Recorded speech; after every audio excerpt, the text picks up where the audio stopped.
Good evening, everybody, and welcome back to another episode of the Elendor Chronicles, brought to you by the Component Cast. Before we get on with tonight's broadcast, as always, I need to cover a few bits of housekeeping. First of all, if you want to support the show, best way you can do so is by becoming one of our valued Twitch subs, or by joining us on Patreon. Patreon gives us the biggest slice of the pie and helps us to create more things like this and, for example, our completely royalty-free soundtrack, which you can get anywhere you get your soundtracks. I believe it's also baked into places like YouTube to be able to put them straight into YouTube Shorts or Snapchats, or I believe, at least while it's still alive in the US, TikToks. And yeah, so you can do that and support us that way as well. Other ways you can support us, remember, is just by sharing and liking our tweets. If you see a short on your shorts feed, give it a good little like, maybe drop a comment watching our YouTube videos on repeat in the background, become a bot farm, give us those views any way. No, legally, for legal reasons, don't do that, but just have fun and interact with our stuff, and maybe come join us on the Discord. Other than that, I don't think I have anything else. So let's get on with tonight's episode, shall we?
So, we return as last week our adventurers, for the first time, ventured into the Azdakian Caliphate, a uniquely untouched by the marks of war nation, which is unusual in these trying times. The Azdakian Caliphate, however, does have its own distinct challenges, a nation plunged into an eternal ice winter. However, the effects of the cold weren't really felt by our party in either the environmental but also the social interactions.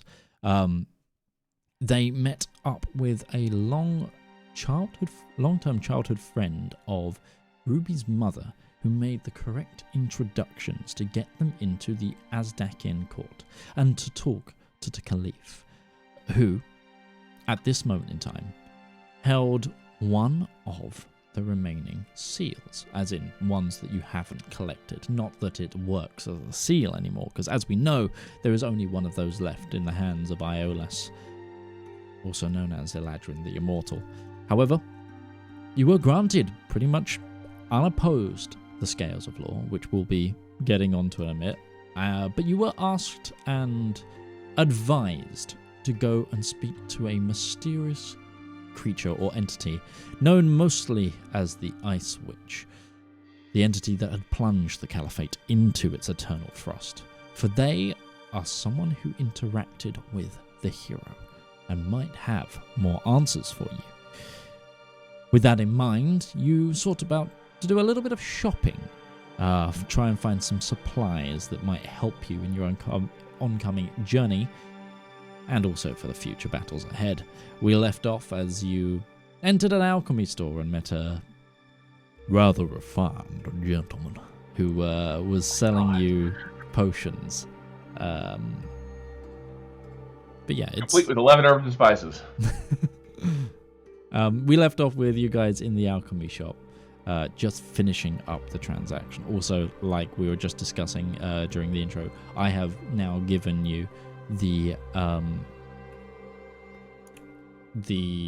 actual full description-ish of the Platinum Chalice. Would one of you like to read out what the Platinum Chalice rituals do? Do remember that there is also a fifth ritual that you are you are aware of its existence, but you do not know the powers it holds due to some sort the fact of it bricks if we use it. And you know that the fact that it bricks if you use it, but there is there is a divine stoppage hiding it from you. But Lake, why don't you go ahead and give the various rituals a read, or you can take a ritual each, because we know about the Platinum Chalice can embolden heroes with godly boons for 24 hours. The Chalice rituals take a minimum of an hour of downtime to cast and can affect up to 10 creatures. The rituals are stored next dawn following the boon's completion. Ritual of Attune's Knowledge. Once per day, with this ritual, you can either pick one of two rewards. You can either refresh all of your existing attunements and attune up to 3 new items in your possession. This variant will only take 10 minutes. Or gain an additional attunement slot for 24 hours, which takes the full ritual slot. At the end of the 24 hours, you can have the option of which to At the end of the 24 hours, you have the option of which item to unattune to. Creatures also gain advantage on intelligence saving throws. By consuming this boon, a creature emboldened with this boon may consume the boon to automatically succeed an Arcana or History check surrounding a magic item, receiving an answer from Attune herself. Ritual of the Hero's Aid. Once per day, the creature taking part in this ritual is cured of all diseases and poison, and is healed to full hit points and regain all of their hit die. They also become immune to poison and being frightened, making all wisdom saving throws with advantage. Its hit point maximum also temporarily increases by 4d10 and gains the same number of hit points. This benefit lasts for 24 hours. The Ritual of Aya's Strength. Once per day, this ritual emboldens and empowers. All creatures gain additional +1 to attack rolls, spell attack rolls, saving throws, spell save DCs. Creatures also make all strength and dexterity saving throws with advantage. Once per ritual boon, you may add 2d10 radiant damage to an attack, or 1d10 to armor class for 2 rounds as a reaction. Lastly, we have Ritual of Motherwild's Splendor. Once per day, this ritual grants the Splendor of the Wilds. This ritual grants 3 1d12 boon tokens. The creature can roll the die and add the number rolled to one ability check, attack roll, or saving throw it makes. The creature can wait until after it rolls a d20 before deciding to use the die, similar to a Bardic Inspiration die, but must decide before the DM says whether or not the roll succeeds or fails. All creatures can speak with animals for the duration and have advantage on nature checks. Creatures have advantage on charisma saving throws. It says creatures have advantage on charisma saving throws with advantage. So I guess you need to have advantage on the charisma save to get advantage on the charisma save. Oops, there's a type. I knew there was going to be one typo in there somewhere, and it was in the very last one. Yeah. But each of the boons that you haven't committed to yet also do have a consumption boon. For example, the Attune one is the history check, getting an answer from Attune herself. The other ones do also have a consumption boon activation, which you'll find if you commit to the rituals. So if we've done the Ritual of Attune's Knowledge, get the what's called the attunement slots and such, the boon consumption, we can only do that while we have that ritual enabled. Yes, it's so like if we have burn. that ritual, you burn the ritual from you. Right, so then we have to unattune from the one item extra that we'd attune to. It essentially ends the. It's so hear me out. We just did this attunement ritual. Right before this attunement ritual ends, let's burn the consumption and ask what the other consumptions are. That's a good tactic, you know? That's a... I've been around the block a few times, man. Hey. Let's just ask the gods, like, hey, goddess, attune? Assuming that the tune is a goddess, that's weird. She is. Well, could you explain what the Platinum Chalice does in detail, please? Use proper filmography. Give, Please sign this in duplicate.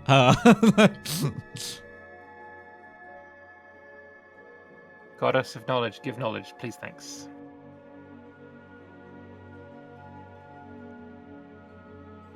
But yeah.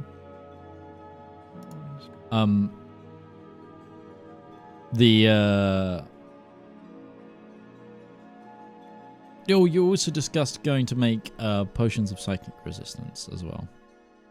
We did, but we came to the conclusion that it might be smarter. In fact, that's what we decided to do. Let's just check in with Valymr's family back home, because they've got the need for them, so they would be produced in regular numbers, the same way that this individual's been making cold resistance potions in high numbers as of late. As of how long has this place been a snowstorm? This nation been a snowstorm? About 1,000 years. No, more than that. More than that.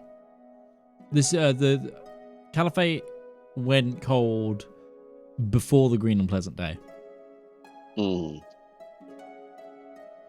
I just remember it being mentioned that this place used to be a desert. I'm like, was that the end of the world that did that? Because that's happening to a lot of places.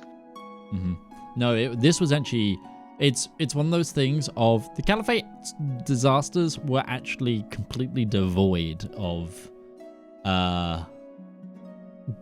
heroistic interaction, put it that way. It is, however, getting colder. It is, however, getting colder. That's why I've got a dressing gown on. Yeah. Valymr just found one in this shop. Yep. Oh, shit here, too. Yeah, those are complimentary. It's got a big advertisement sign on the back of it. It's not made out of alligator skin, then. That was my grandpa. He sheds. Oh, no. Okay, so we're... Did we get this, like, what is it, the war wagon thing? Basically a slightly less high-tech version of the train thing that we used to ride around on. They said they were they were going to meet you at the northern gate. You entered by the southern gate. They're going to meet you at the northern gate in a couple of hours, which is where you guys went shopping. Right. And we acquired those potions that we wanted. I guess now then we go to the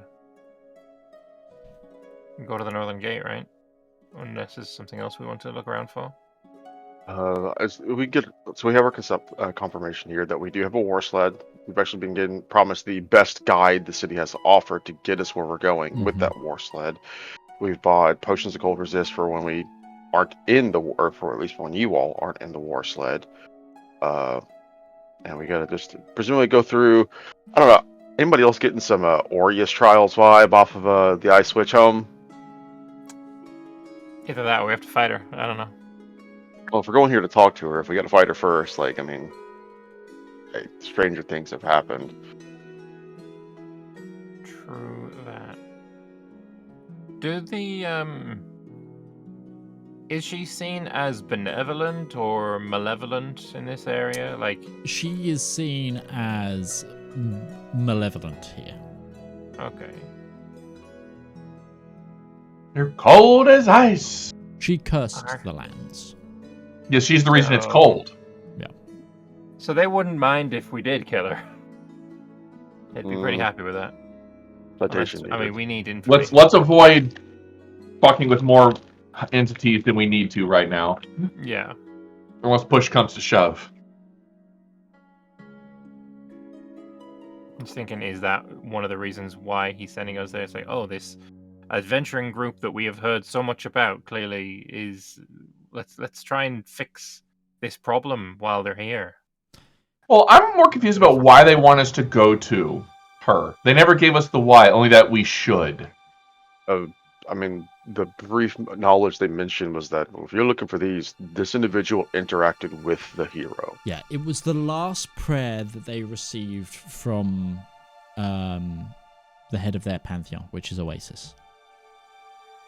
It's like the last answer to the prayer that they received before contact with the gods was lost by the Caliph. So, If you were to, if the adventurers by the name of the Skyfire ever to show up at his door, direct them there. Basically, was what he got. Fair enough. So, they interacted with the hero. We've gotten a mixed bag of knowledge with other individuals who have spoken with the hero, but typically at least one useful information comes out of it. Okay. And this is what it's going to take to get the scales. I mean, You were told that you'd get the scales, even if you chose not to. This is a complete optional. they say I think it's that, still and a yet good idea, though.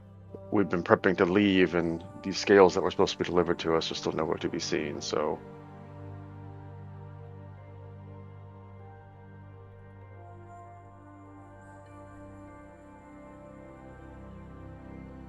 So I do think we should go and see this Ice Queen. Anyway, Ice Witch. But yeah, it'd be nice if we got the scales first, so we didn't have to come back here after talking to her, or after interacting with the Ice Witch, and we can just leave from there to wherever we want to go. Maybe this is just the situation of the world and me having a natural suspicion here. What are the odds that we leave this city to go and do this? The Ice Witch tries to kill us, and if they doesn't kill us, they don't ever let us back in because they really don't want to give up those scales. Well, Yeah, I think I we did get say the- that me telling them that I'm going to collect those scales was a matter of politeness. But I'm still going to collect them. Just voicing the thought.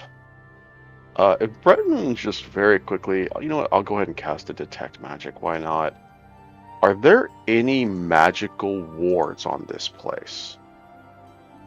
as in on the As city. far as I've seen, as in like just sections of the city, yes. Okay.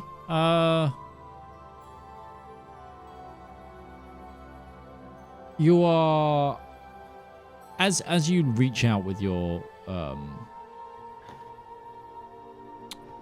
detect magic, you do sense some magical wards. It seems you're getting a very strong sense of similar anti-polymorph or anti. What was like a true seeing? Anti-transmutation. Yeah, and sort of like the same field of energy that you felt last time you went into direction. You also get something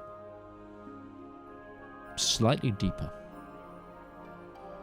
something older. The city itself is constructed in a way that feels magical.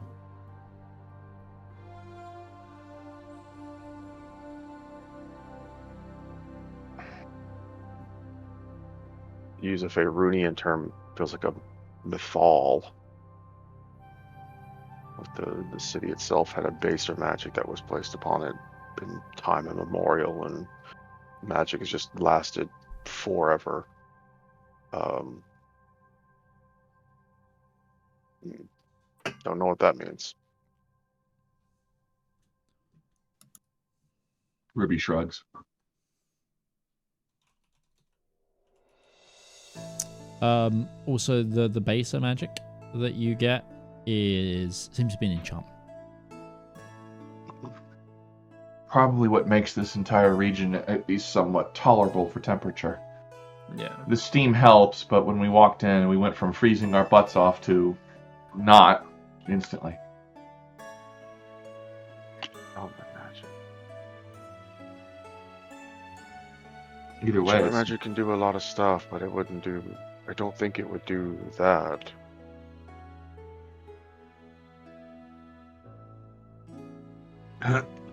it's magic by definition. It's not. Sometimes it can't be explained.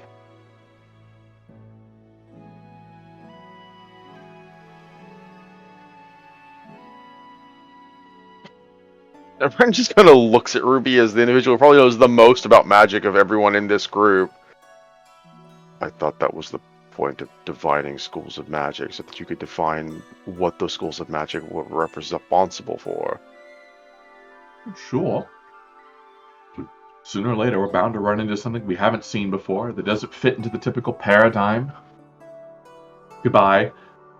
I'm just thinking, if this place, the city itself has a base of magic on it. It is something that is as old as the city itself, and that magic is part of enchantment magic. Enchantment magic is something that ensorcels the mind. It is something to. It's something that forces a figure's influence or feelings to follow on a certain line. Now, ever since we've come into the city, I haven't felt anything. I don't think either of you have felt anything. And it doesn't seem like, as far as I can tell, the populace, make an insight check if I need to, aren't affected by anything. So the better question is, what would need to be enchanted here? If enchantment magic is what beguiles the mind, then what's being beguiled?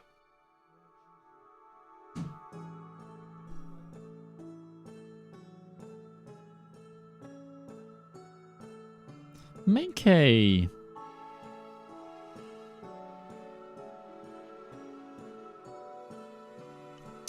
Make a perception check, Breton. This is going to be a very high DC.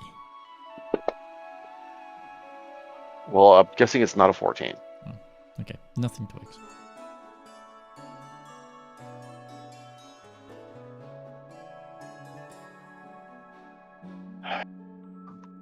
Not a problem to deal with right now.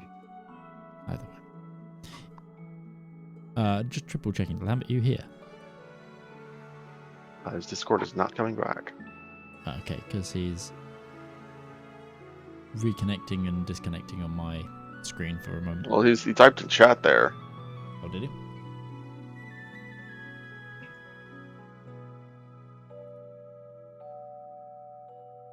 I'm going to quickly change the server region of where we are on this call. In case it's connection 2.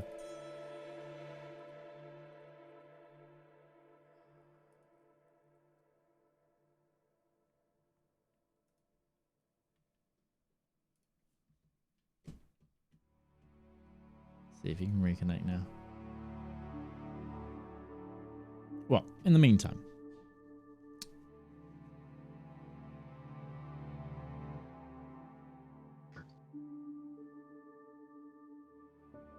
Is it? It came back briefly for a moment there for me. Either way. Is there any last shopping things you wanted to try and search for, etc., before you progress towards the gate? No. Okay. I can't think of anything. And even if I did think of anything else, we've pretty much drained our coffers to get to where we are now. Mm-hmm.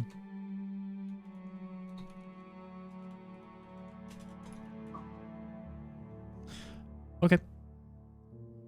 So you finally make your way to the main gate.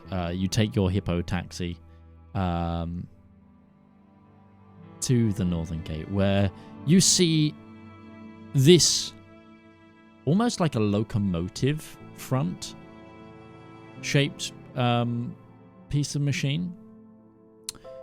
It's like a large metal cylinder with a door on the side. And like a glass-ish viewing port at the front, and a big plow, and then it's on what seems to be skis, and then tracks. Is like stationed on at the front gate. There's also seems to be a royal seal on the side. You see again the High Marshal, and you also see 6 individuals that you don't recognize. One seems to be an individual in very ornate robes. Hey, he's back. Just to catch you up, Valymr, we're heading towards the main gate now. You haven't missed much. Okay. And there's like a locomotive-sized engine thing that's the mechanism. Anyway, 6 individuals in front of you. 5 of whom you don't recognize. There's the High Marshal who you met last time. Then there is another man who's got he's like very wiry frame and a long pointed beard in very ornate robes. He's standing in front of 2 individuals holding a chest. Look to be servants, guards. They are armed, but they're not heavily armed or like armored. And then there's 2 individuals, one of whom is in like thick hides for travel gear, and the other is again in somewhat thick hides, but also seems to have like packs and like ice picks and that kind of thing. All of them are humans, or humanoid at the very sense. The man next to the High Marshal, webs you over and says, and turns to the group. These are the adventurers. And the man in sort of ornate robes gives a curt bow towards you and begins to speak as like, I am Vizier Abdul. It is a pleasure to make all of your acquaintance. And it is good that such important individuals make their presence here at our city. I believe you requested this. He turns to it and he opens the chest, and in it you see this kind of dinged up but still regally refined set of scales. Ah. I admit, I expected more of a hassle for it. Would you mind? By all means. Should cast Identify. Sure. They seem to be the scales of law. She'll look to Breton, nod. It's them. Breton will actually look at just kind of like look at Valymr first. It's like, Identify is a good choice. Something's really suspicious today. It could technically be deceived. I'm wondering if the amulet can be deceived. Yeah. Can I feel like it's underneath my clothes? Mm-hmm. Can I feel it pulling or pushing away from it, or you can feel you feel the pressure into your chest? Yes. I'll nod as well. Yeah, it is. All right. Well, thank you. I don't know what we're going to find when we go out there, but we'll try and do what comes naturally. He nods. I want to make sure I have all the tools at my disposal. There. He turns and speaks in a language none of you speak, and you see the 2 servants they close the chest and take it on board this like engine, this winter engine. The High Marshal then turns to introduce 2 other individuals.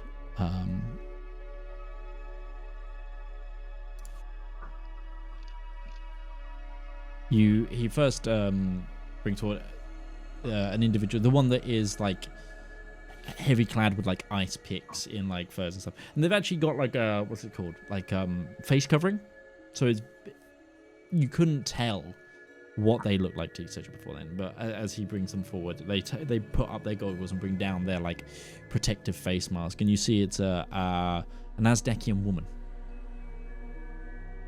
This is Jelena El Malin. She is our greatest scout and navigator. She is very masterful when it comes to tracking through the frozen wastes.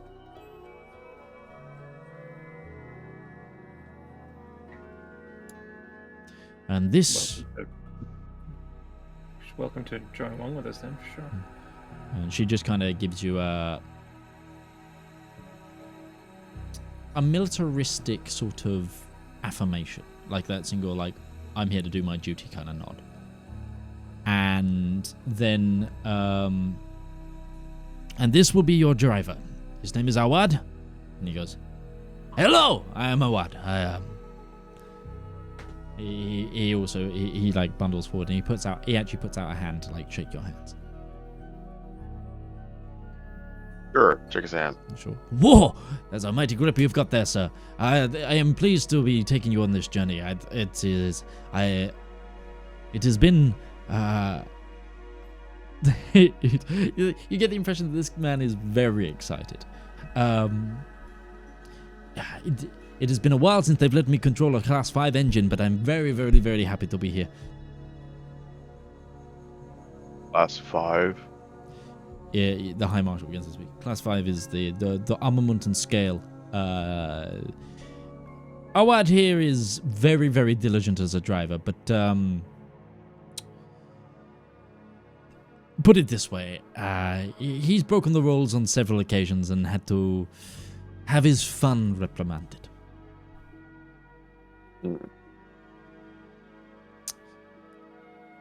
Awad then speaks up. I do things that is not technically in the handbook for these machines. Put it that way. A little bit of extra gas, jumping gorges, that kind of thing. I'm not sure if a friend of ours would love you or hate you. I feel a little bit guilty that he's not here to see this for himself. I think he'd definitely be on board with all of this. Jumping over gorges, I mean, yeah, I can see him doing that. I mean, just looking at this in general. I wasn't aware there was this much technological advancement elsewhere in the world. The High Marshal kind of smirks. It's like, well, we are renowned traders. We can't say that our brilliant minds came up with everything.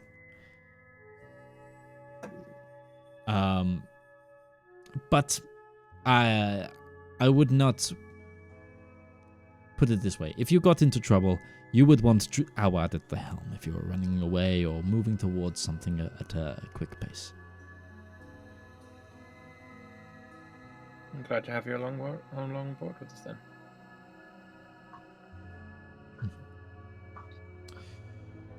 How big is this wagon? It's like the front of a locomotive. Okay. It's like half ski. It's like a half track, half skis, half tread. There's like a glass front like dome at the front for like viewing, and looks to be where the controls is. And there's also like a snowplow at the front that it seems to be lowered and raised and lowered slightly, whether it's like dragging along the ground or not. You don't see like armaments though on this. This thing is armored, but there doesn't seem to be like a turret or anything of the sort there. There are like what seem to be hatches on the side that might be able to be opened. But okay. Yeah. If you would like to step on board, we can show you around. Yeah, we'll do. And then you see it's relatively basic. Ish. There's like, so the two sides have like two bunks, like of like cushioned bed or seat, that seem to also, you'll be able to like clear them and use them as like a firing step for those hatches on the sides. Then there seems to be a large sort of engine at the back. And then further along you have some more like secondary seats for like non-drivers or passengers, etc. And then you have two seats at the front, one for a driver and one for another individual. And then there also seems to be like an openable hatch in the bottom and the top.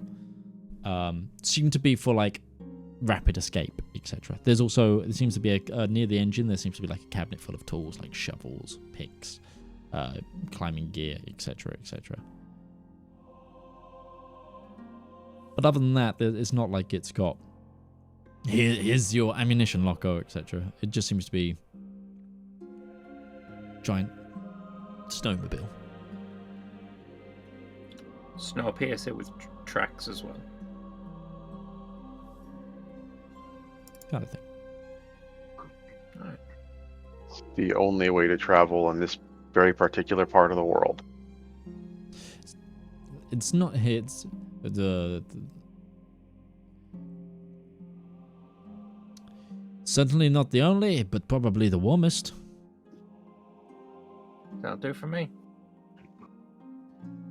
Campaign started with us on foot, and it graduated to a steam wagon, then it graduated to an airship, then it was teleporting, then it was briefly back to the airship for that sank, and now we have this thing. If this thing sinks, then we're going to be on foot when this whole thing falls apart, and this has just come full circle.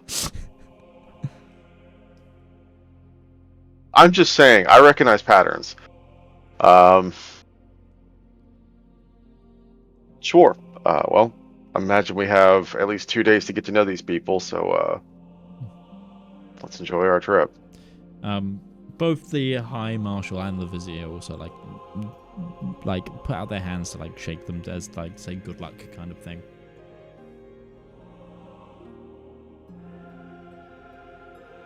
Shake it, get on board, and try and find a place to get comfy, and put a kettle on if this has got a kettle. It does have a water. That's another thing. It does have a water boiler. Coffee maker, it does right? have a water boiler, and there is a coffee maker. Yes. It's got the Turkish coffee. Like it put the thing in the sand, and the superheated sand makes the coffee rise. It's sorry. Something else that you notice, I would say, Breton, once you're actually fully on board properly, there doesn't seem to be like coals or anything for the fuel, but you do find like another container of liquid. And it's just a steam engine? No, this seems to run on an oil burner. Breton has not seen anything like that regardless, as he has not seen... I don't know if he's ever actually like You looked would in have the seen inner oil works of even the lamps. airship. I think you would have Oil seen lamps, oil sure. lamps, yeah. Breton was never on the wagon, so he never saw the steam engine that Zep came up with for that Zedaar actually suggested the idea for. And he is not a tinkerer. No. This is a little outside of his wheelhouse. That's true. You would have seen, but like, you would have seen not necessarily engines, but like furnaces and stuff. Being the son of a blacksmith, though, so. But yeah, you make yourselves on board. And are you ready to set off?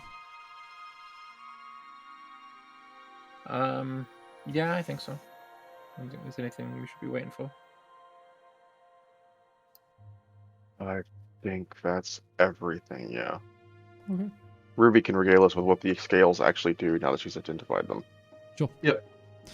So, the scales. They have one major ability that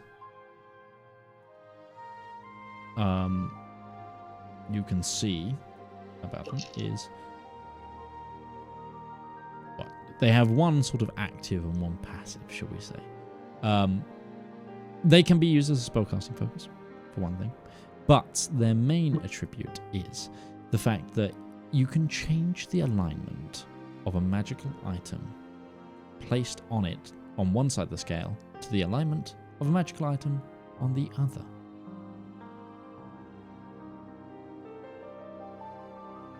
That, and you can cast Zone of Truth at a what is this?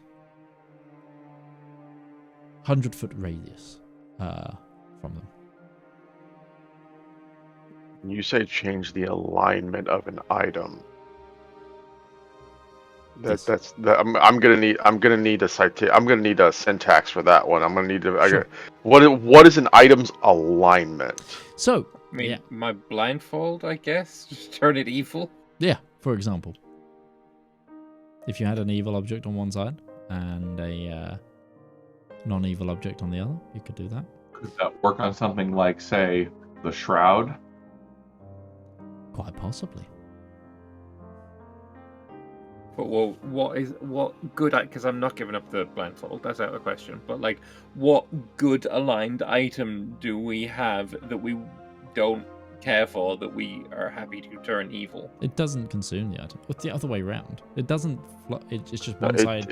They balance. Oh, so it. Okay, so it would turn them both neutral. No, it would convert one side to the other. Okay, so I could put my blindfold on one side, the shroud on the other, and then the shroud would turn to good, and the blindfold would stay good. Well, I think you mean the shroud would turn to neutral, because your blindfold is not good. It is lawful neutral. Yes, I believe the blindfold is lawful good. Is it lawful good or lawful neutral? I thought Caphriel was representative of being lawful neutral. I'm pretty sure she's lawful neutral. Because her whole thing is not doing it for what's right. It's for doing it for why that's the way it should be. And your whole smiting chaos it smites chaos, not evil. The required attunement is lawful. You just need to be lawful. Yeah, it's lawful neutral, I believe. Caphriel's blindfold anyway.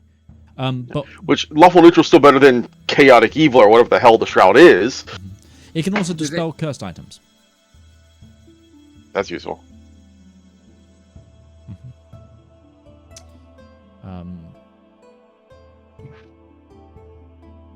Attuning to the scales also provides a +1 bonus to wisdom. Sure.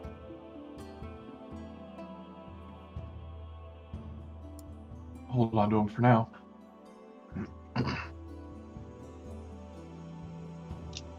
This is. Where did we leave the shroud? Is in Legrand's land, right? Yes, it's in Reshi. It's making me want to go back to Legrand's land just to test this thing. Something you can certainly do on your journey. You've got to go back to Legrand's land at some point anyway. Yeah. You want to get? I mean, if you want to Eolas on the ground, hand deliver the crowd or get Eolas back, yes. I'm sure they could probably do that themselves, but it gives us a reason to go back there, I suppose. So the shroud. Well, go for it. I was gonna say, if we want to get him, if we still want to make another seal, because that's our plan, then we do have to get him cosmiums, whatever cosmium we can find as well. Yeah. We still have our hands on what little cosmium he had before, because it's still in the box. Well, using the Constellarium, I can find all the cosmium on the planet.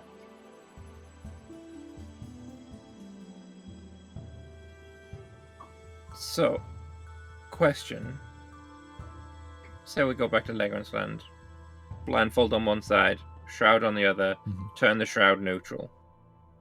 Right now, the shroud is functioning. Like, it doesn't work as a seal, it's working as an item. Said item is, you touch it, you die. If you change it from evil to neutral, does that function stop being that? Does that change? You don't know. Does anyone want to test that? Here, rat, jump on this cloth. Valymr, make a history check quickly for me. History. Oh yeah, I'm good at these. And this is specifically Valymr because of your interaction with the shroud. Natural fucking 20 Let's for a 25. Go. So you remember from your vague interactions and what patchy memories you have of dying, the shroud is sentient. And it might be in its evil sentience that things that touch it die. I'll pass along this memory. That begets two questions then. Firstly, this thing affects items, so we don't know if it'll affect sentience. I think that falls into the larger question, the latter. If they could change the alignment of these items before, why didn't they already change the alignment of the seals?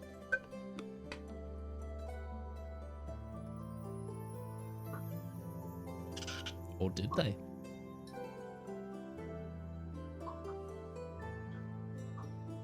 Or did they? That's what he said. Maybe they did. So the shroud had to be malicious. The Right shroud now, it's had to kill anything that touched it because that was a. Do you think that was their failsafe? That it would be difficult to break a seal by reforging the item if no one can touch the item. But while it was a seal, it wasn't functioning as touch death. It was only after the seal stopped working as a seal that it returned to touch death.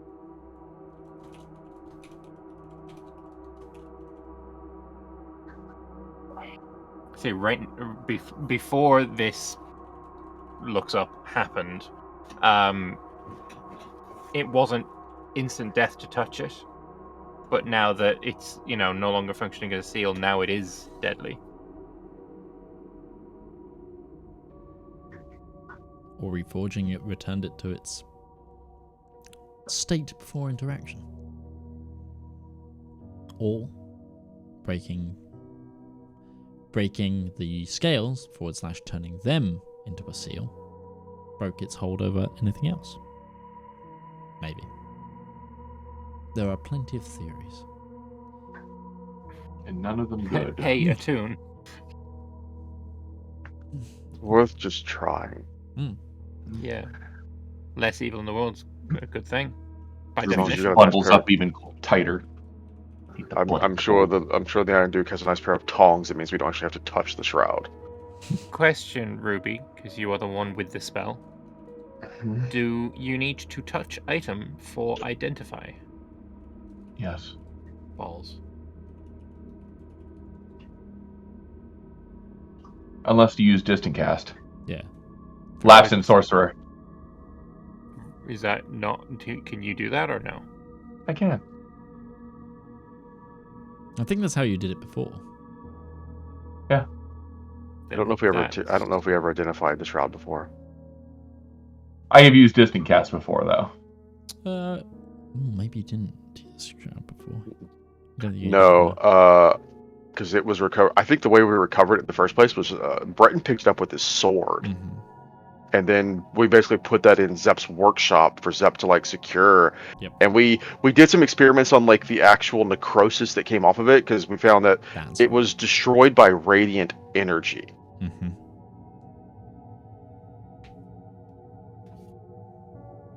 I was a little dead at the time. It's also true. To the surprise of absolutely no one. It was my It has first happened time more to you than dying. it has anyone else. It was my first time. And yet we continue to repeat that trend. It's only been twice. More than happened to the rest of us. Well, fair. First time wasn't my Listen, fault. everybody gets one, and we can honestly say one of those times was not your fault. One of those times was very much your fault, though. Yeah. Hence the joke that if Valymr does it again, he gets a free ice cream cone. Look, there.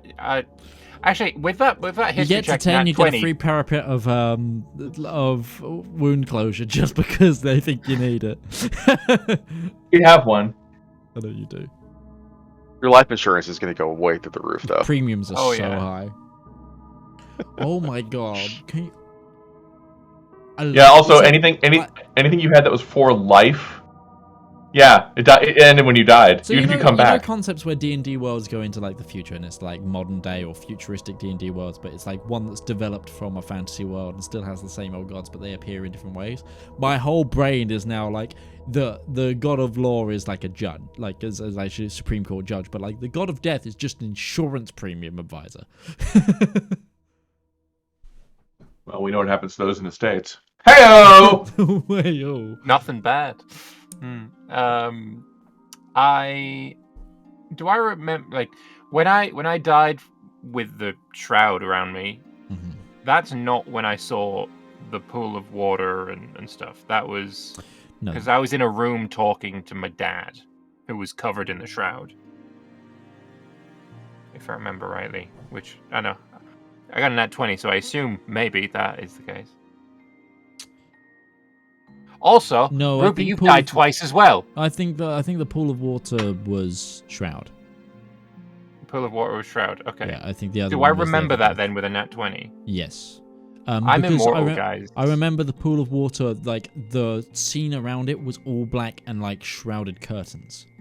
Right. If I remember correctly. You did still hear your dad then, I think. Yeah. Yeah. I am immortal though, because I'm never getting in that water. Technically, Valymr, you're surrounded by water right now. It's in its gaseous form. We I allow snowy that. form. Snow form. It's in its water. It's in its cold form. That's solid water. That's fine. You're- Ice is fine. I Can't take it at drown this in point snow. as well, you have begun your journey.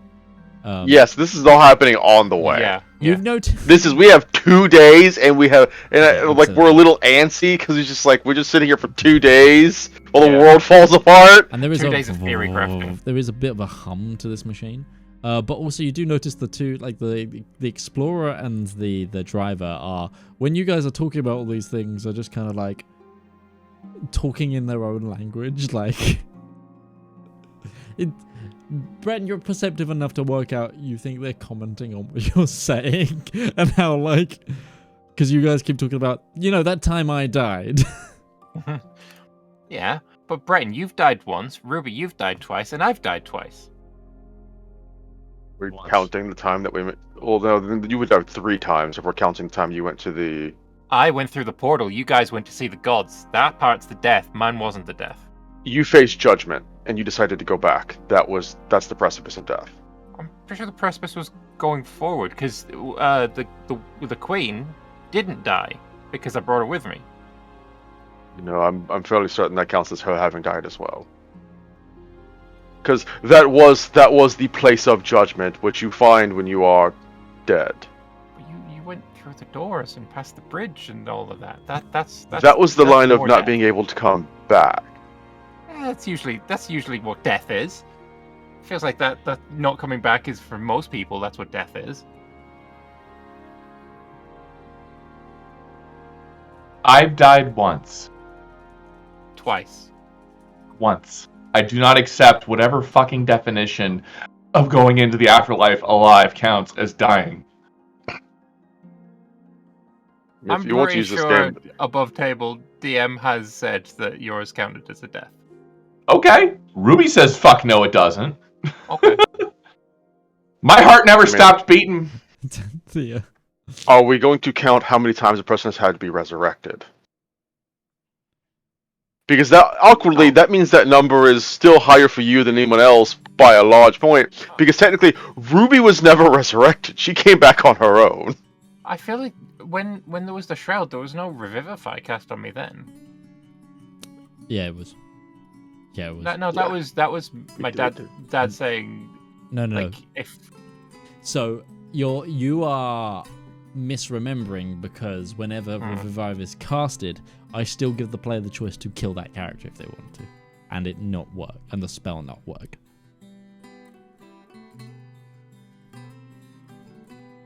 Even if the number was only 1, 1 is still higher than everyone else. yeah You can't argue the island. The island you died and had to be resurrected by soul.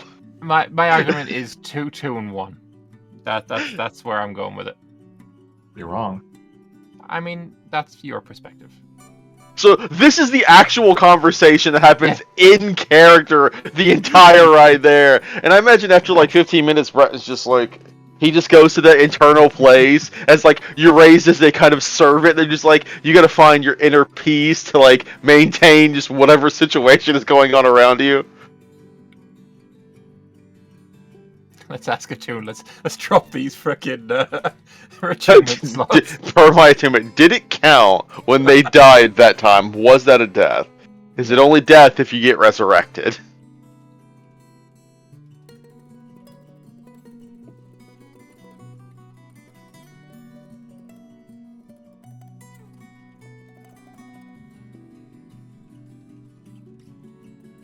But yeah, shroud. We should make that neutral. Actually, your sword, is that good? You would know that your sword is good, Brett.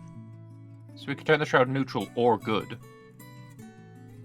Balancing the whole ass sword on these scales might be a physical challenge, but Oh, actually, that's another thing. With the scales, you can actively find out the alignment of an item.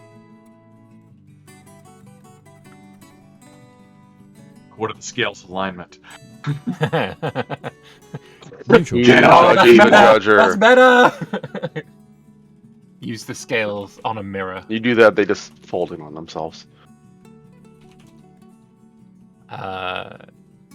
What? Brayla's heart will probably be good as well.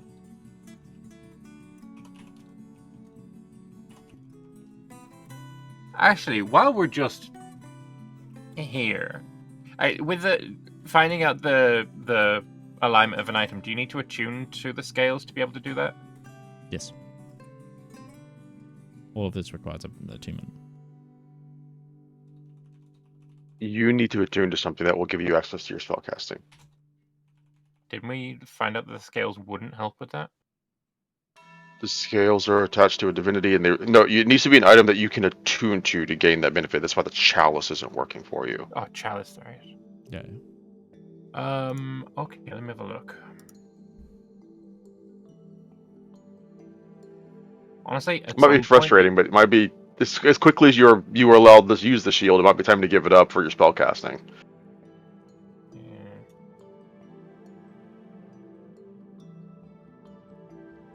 What I would love to do at some point is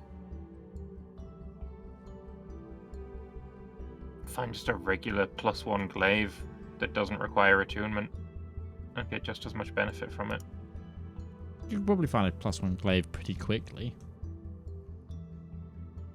Have one made. Yeah, I think I might do that when we go back to anywhere. Well, to point this out, you don't need to be attuned to a weapon to gain the benefit of it being a +1 weapon. You could just really? not be attuned to the Shadow Prince's Revenge and just use it as a +1 weapon. Yeah. Oh, You wouldn't be able to use its innate effects, but it would still be a +1 weapon. I mean, I have not used it once. Sorry, no, I used it one time only.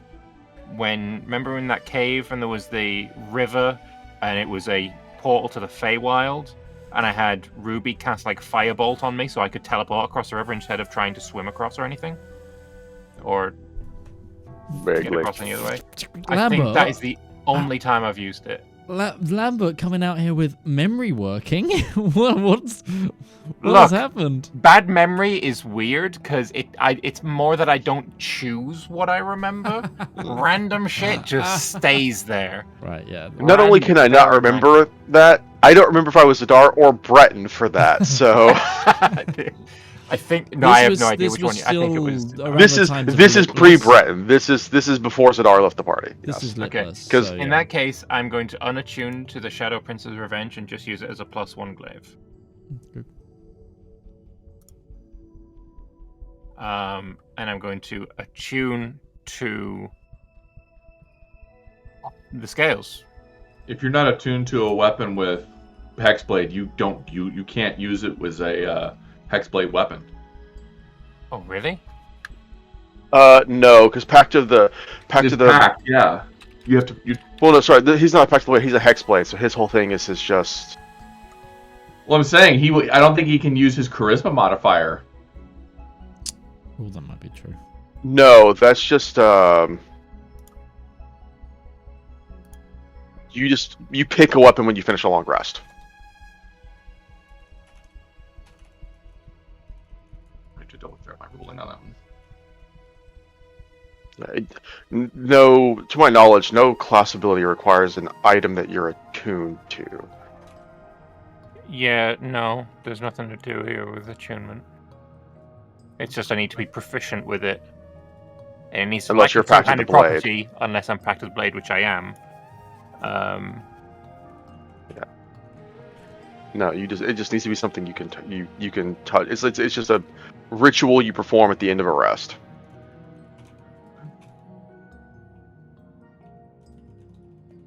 Breaking your attunement to it won't cause any issues with that. Okay.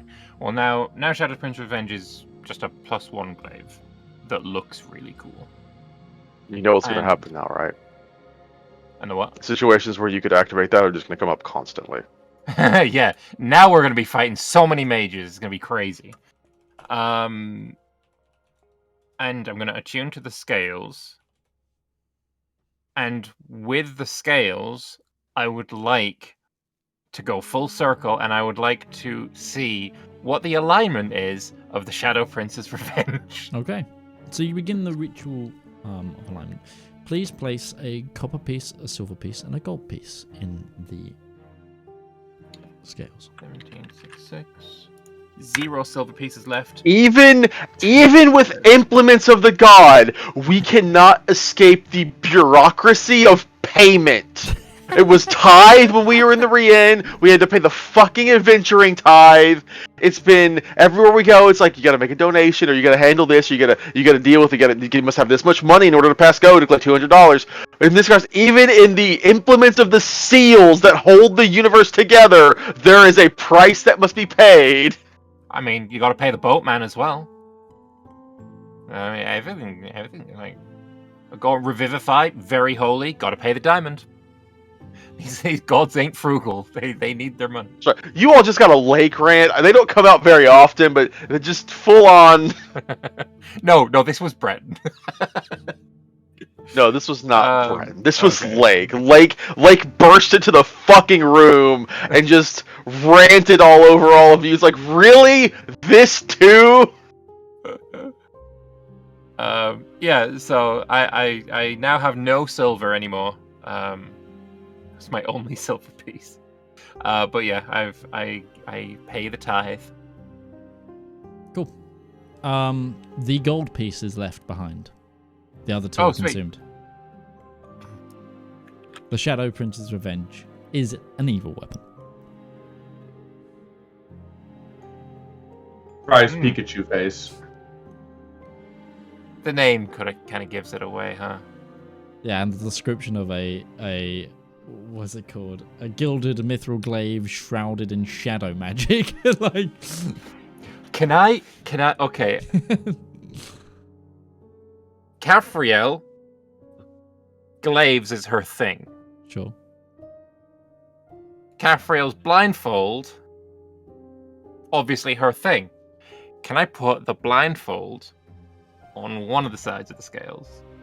And I put the Shadow Prince's Revenge on the other side of the scales, Okay. and I would like to change the alignment of Shadow Prince's Revenge. Okay, so which side of the scales are you putting each of those things on? Because Make sure you have this absolutely right, because the last thing you want to do is accidentally turn that blindfold into an evil aligned item. The identify that Ruby did, will that have told us which side it needs to go on? I have given you a handout. Oh, that's done now. Okay. It keeps getting edited. But edited Let me read. what? It works. This item works as a spellcasting focus. Provides the attuned creature +1 to the Wisdom score. Oh, sweet! I'm Wisdomous.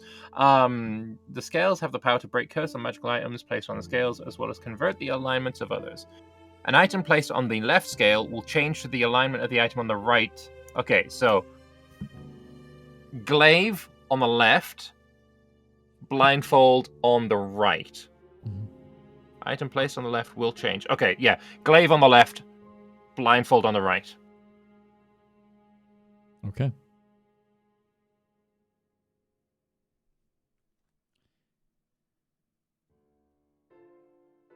You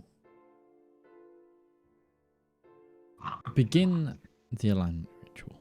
You see the scales glow with power and begin to tilt and balance before both sides of the scales, one was like low and one was sitting in the middle. They go to an even. Both in the center. Okay.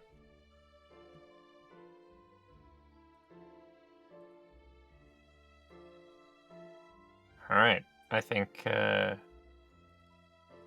have my weapon not be so evil. Does it look any different? Does it look any different? Yeah, did it change in appearance at all, or is it still just exactly the same? Not currently. It's the same. Ruby, could you do a ritual identify on the glaive to see if anything's changed? No. Have I died recently? Not recently. How many times have I died, Valymr? Less than 3 times. His camera's frozen. Oh, not for me. Oh, all cameras for me just vanished. Discord. It's gotta be She'll a just- Discord day. It's a She'll Discord just- day. Shrug and cast Identify on it.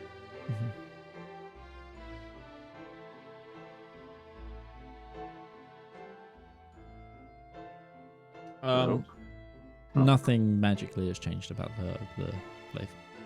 Okay. From what it did. Still feels better using an item that isn't evil. Not that I had any idea. Could never have guessed. No, absolutely. You never could have guessed that it was evil. Have either of you heard of the Shadow Prince before? Didn't we kill him? No. Hmm. Do you say that out loud? Yes. Yeah. Is this where you learn that the Shadow Prince was from the Caliphate? Different devil. Alwad goes, I've heard of the Shadow Prince. Grost, right? Huh? Dude, Grost, right? I think that was his name. I don't know what. There is a Shadow Prince from Kaiteng. He was one of their became one of their emperors Ah. way back in the day. There's Do a you lot have of any folk use for tales about him. revenge? Anything to do with revenge? Yes, absolutely. Mage killed his entire family when he was just a prince, and he was sent into exile. He then When you, I'm sorry to cut you off. When you described the Shadow Prince's revenge for the first time, I'm like, yeah, that doesn't sound like you're describing a glaive. That sounds like a Guando. It's from Kai Ting. That just fucking makes sense. It's a Guando. Yep. I have no idea what a Guando is. It's a hefty polearm. It looks similar to a glaive, but like, if you've ever seen like Dynasty Warriors, it's what Guan Yu uses. Yes, it's exactly that.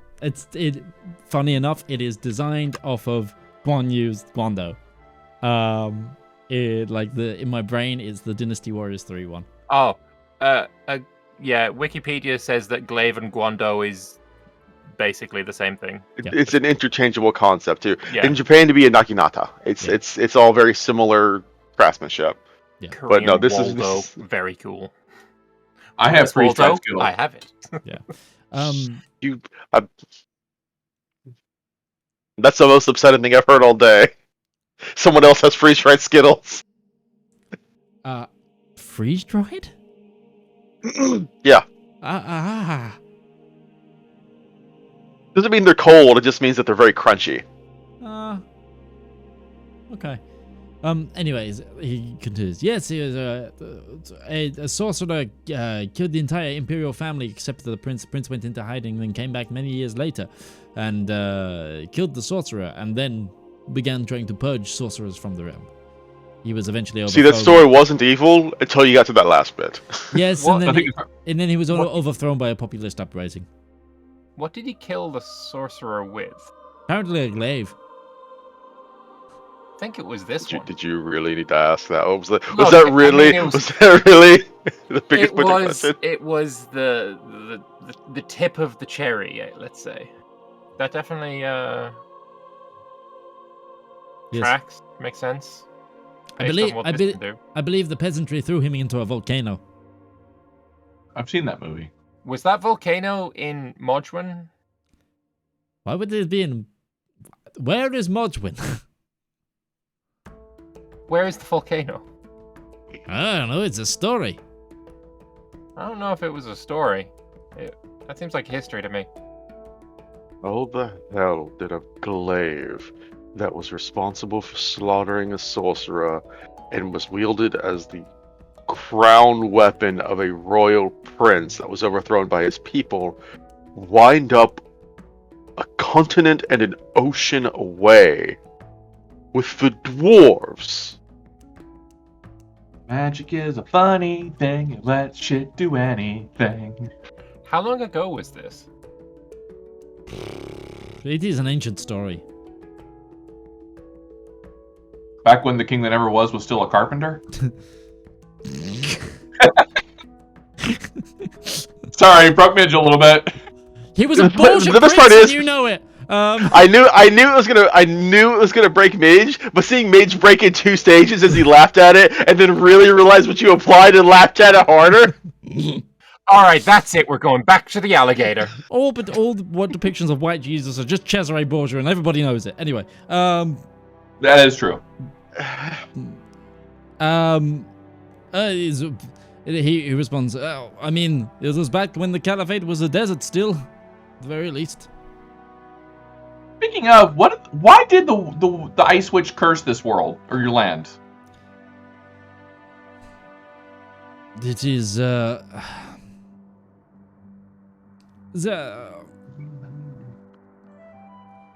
is our penance for us,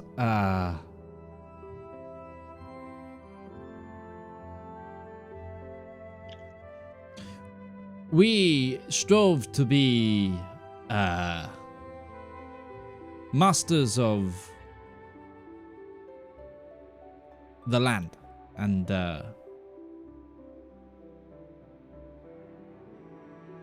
with that came a lot of corruption and evil. She thought about if we were not basically the line was I'm not one for the real beliefs on it, but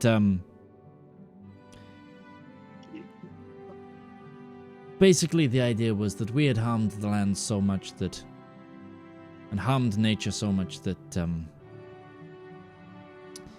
if we couldn't keep the natural order, she would take the natural order from us, punish us with the very nature that we were set about to defend and destroy against. Seems like some heavy sins of the father vibes. Yeah, but it was a desert before. How much damage could you have done to it? Well, We wanted to turn it green. well, yes and no. For many, many, many years, the Caliphate was not just a desert. It was green and luscious climate as well. Sure, deserts, but also oasis and fertile floodplain and,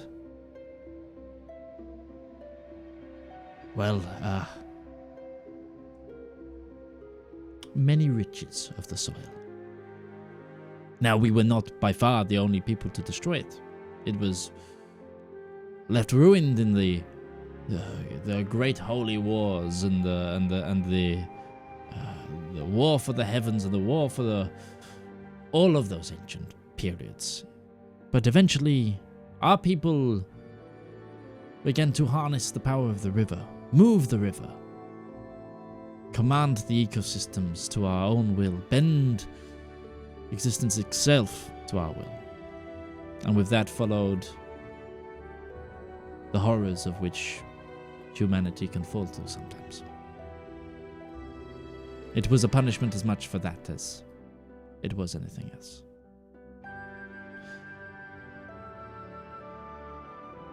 The old faith Right. as well here is not exactly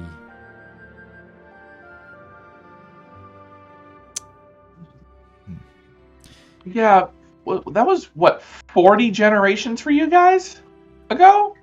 probably more. Seems a little egregious for even that. Besides, I'd argue she's done more damage to the ecosystem now than you all did. Now nothing lives here. We still live here. There are By the creatures- skin of your teeth, you're using your technology and magic to make an uninhabitable place habitable. But she is just as guilty in my eyes as what you all did. I don't see anybody punishing her. Jawa speaks up, the kind of silent soldier. He goes, there are plenty of creatures that live out here in the west. Perfectly fine. Please don't say purple worms. I have a vague notion of what those are. But no. There are creatures of the ice that definitely live out here. What's the matter, Beth? You can give the purple worm, but you can't take the purple worm. What, I just cast fire? I just cast fire on everybody and make the encounter irrelevant? Sure.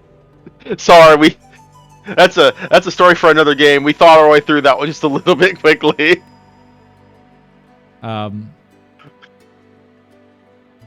It should be really easy for you. There's only 3 of us. Well, and you can fly naturally.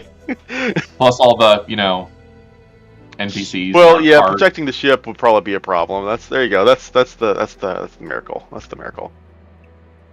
Either way. Mage, write that down. Don't need a purple one for you guys. I got many things.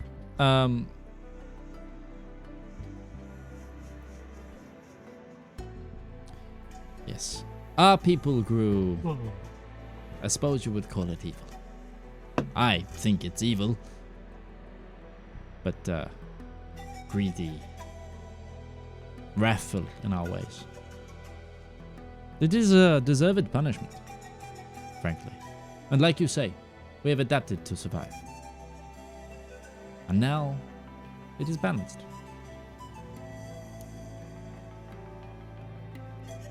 If there was an opportunity to remove the curse, is that something you would be in favor of?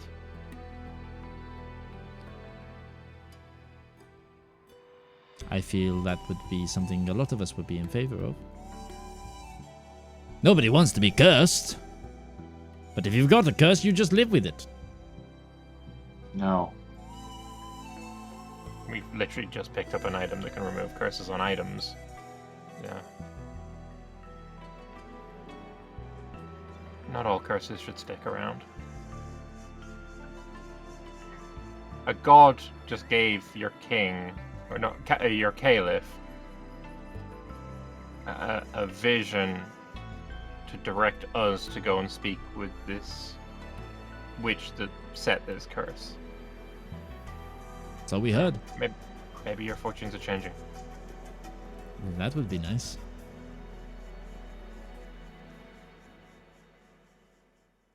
See what I can do. I would like to see real sand one day, not this cold shit everywhere. Coarse and irritating, it gets everywhere. Very so snow. It's just cold and irritating. Yeah, but at least it gets snow everywhere. melts. Out here it Snow just doesn't. has to come and it's to melt. Dragging snow in on your boots into your house, and then you've got this spot in your house that gets really dirty because all it is just like dirty shoes, and then the water melts off the dirt. I'm not talking from experience. Get a lot of snow in the Underdark. Do you not just take your shoes off before you come in the house? My feet get cold. I mean, there's an area that you take shoes off, and then there's more house. Like there's a Exactly. Yeah, that's yeah, the but point. yeah, but then there's that bit's still wood.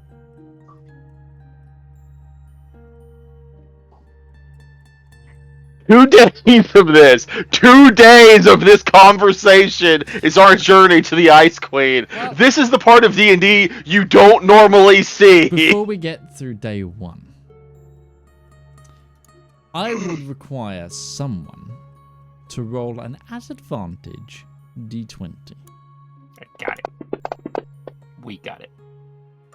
I rolled a 14. Okay, a 14.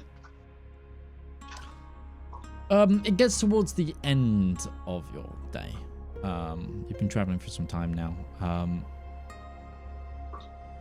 There is also, as a heads up, there is a rudimentary like burner, not like a full stove. Well, it's kind of like a stove, but like it's a camp stove if you were to try and cook in here.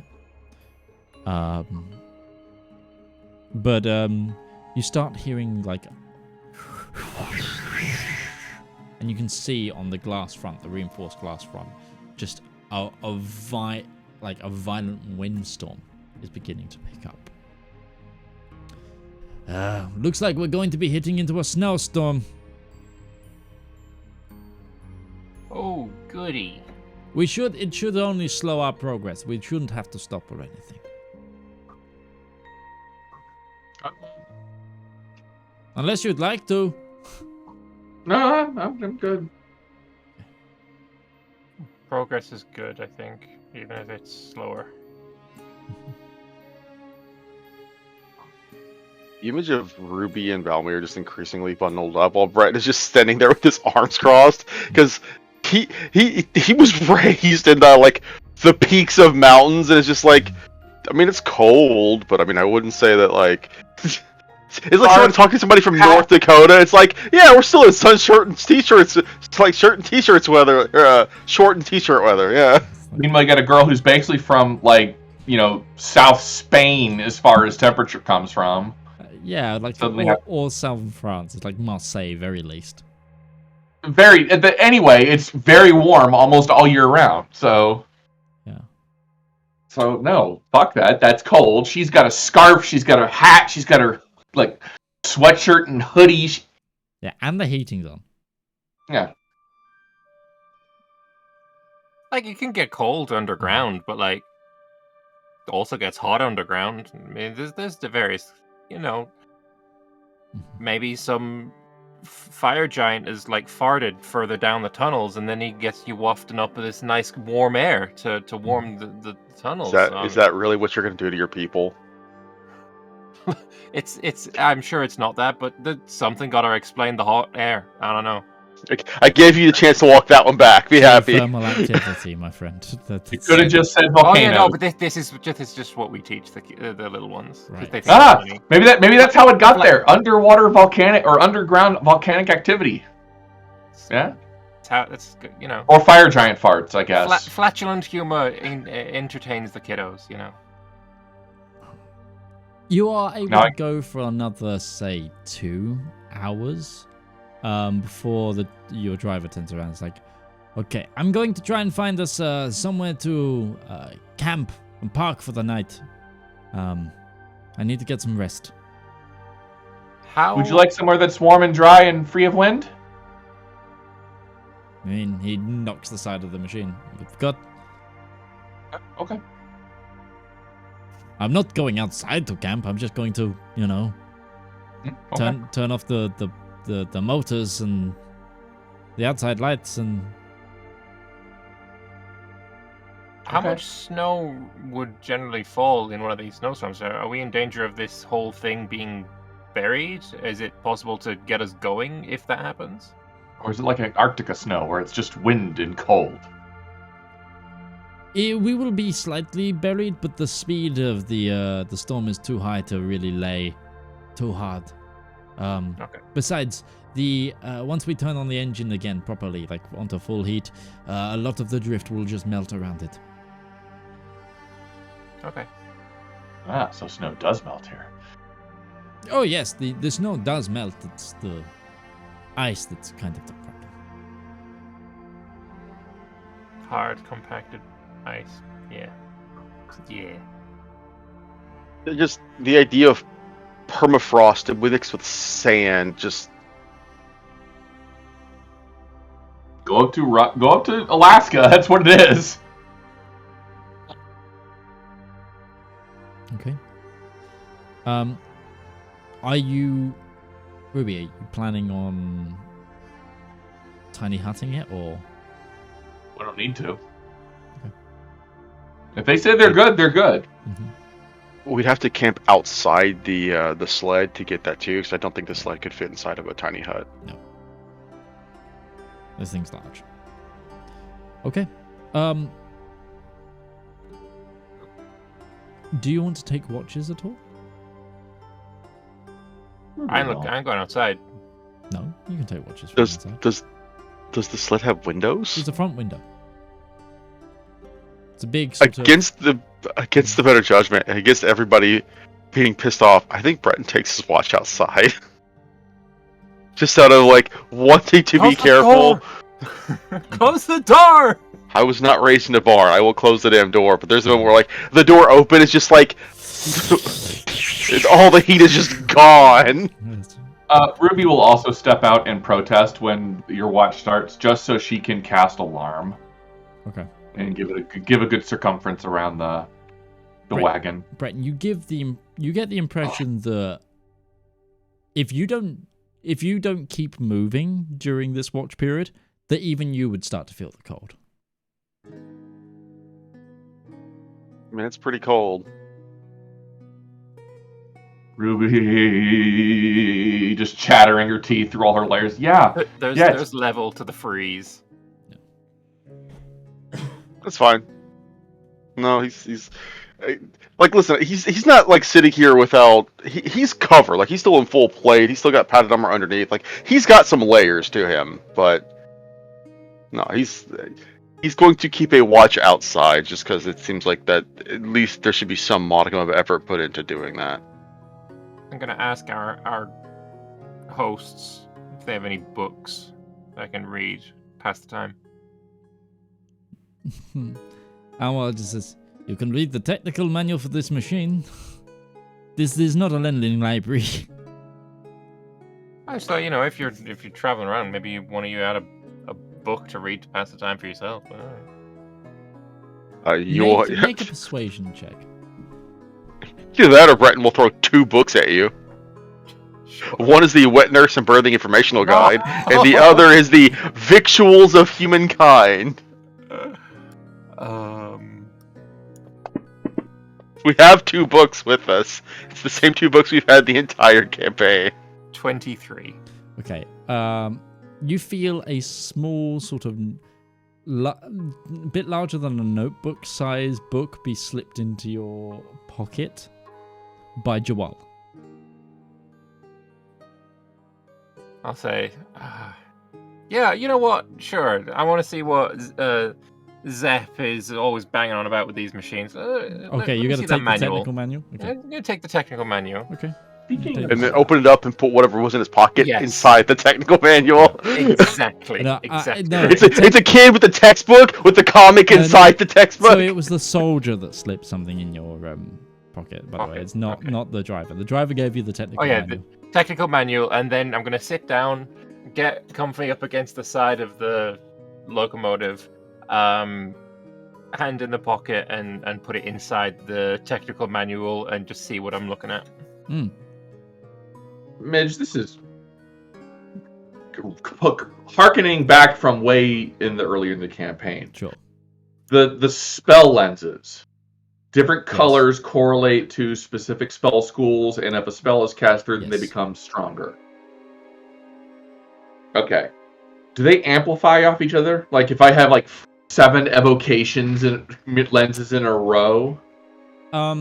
So what you found out is that can work to an extent, but what you actually found and what the elves were doing is they've put to get the best effect and the most control over the magic, you've siphoned a spell through every school of magic in almost covering the spectrum, and then redefined it at the end. And that's how they basically found out you can do that, but there's a trade-off. They found that instead of it going like empower, it was like it lost energy too much by just being pure evocation. So what they did is essentially sent the spell right through a magical spectrum and then narrowed it with the final one. So kind of however many sendings it's going to have, she is going to send a Zep a diatribe of stuff she'd like to get done. But mostly it's the ultimate lens focus for an evocation ray. The strongest you can possibly make. What do you need from me, or can you do it on your end? I don't care if it needs to be attached to a ship or not. Okay. Valymr, the book you were handed, like the sort of notebook size, is it seems to be is a book entitled Tigers of the Oasis. And as you begin to read it, it's quite clearly smut. I was going to say, with a name like that, that is absolutely smut. There's no way that book isn't smut. Yeah. Look, it was going one of two ways for me. It was either going to be porn, or it was going to be a Nullian Bible. Those were going to be two very different conversations afterwards. Yeah, no, it's clearly a smut book. Fair enough. Yeah.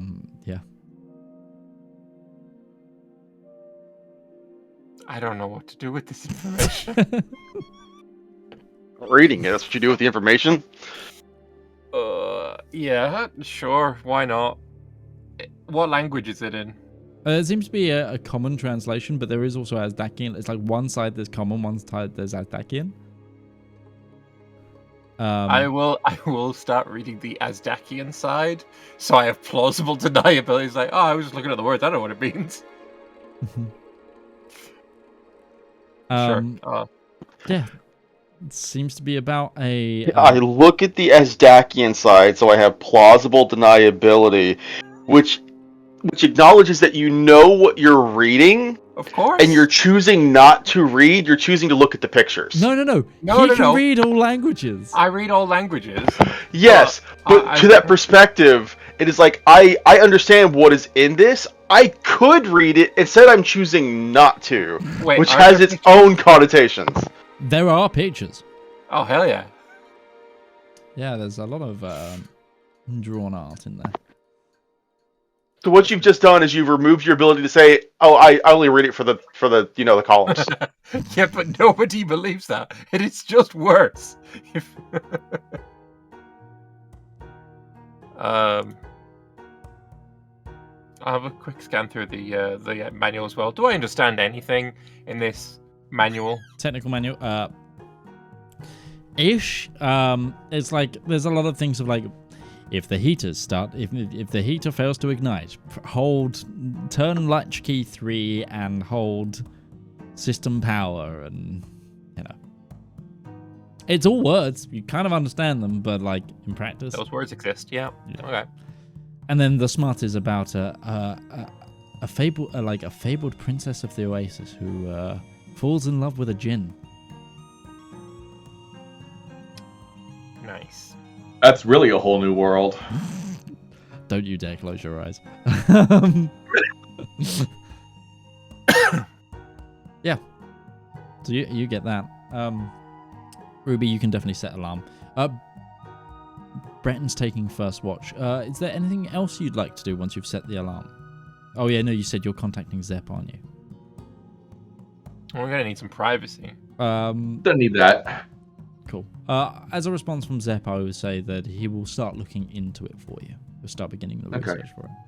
It's not something he obviously has a good understanding of the spell lenses with making the initial one, the spell lock gauntlet. But it's not like he has them right now. So it'd be nice if sending could let you send images. Like click click. There is a version of that that the Iron Duke utilizes, remember? Where's the yeah, but I don't have that. You don't. No, you don't. Actually, you know what? She'll tap Breton. Be right back. Bam! You gotta learn some technomancy spells for that. Yeah, no. Ruby was lost to us, as there's no way she could teleport to this exact location again with all this. Not only could she do it, she'd do it with a smile on her face because you're there. I don't think you can teleport to a person. You're wearing an object she gave you. Yeah, I don't. I think you'd need that object, wouldn't you? On you. No. I gotta remember how teleport works. No, I'm saying, like, I don't think you can teleport to a person's location. It has to be a specific location. I don't know if teleport will let you be like, I'm teleporting to where he is. I thought. Let's double check. You're thinking of. I think you're thinking of scry in that regard. Yeah, I think you can scry him pretty easily. Well, it's easy as a relative term with that. Associated object makes it on target. Yeah. As in, you have the associated object, so you would need it. I have the wedding ring! Is the object not associated with the place, not the person? Yes. I mean, he's there! Take some snow with you. Wait. If you target an object, oh no, that's if you're teleporting an object. Yeah, the destination must be a point known to you. It must be on the same plane of existence as you. Your familiarity with the destination determines whether you arrive there successfully. If you target an object, yeah. So no. That's the destination. If you target an object, that's as in you're trying to teleport an object without creatures.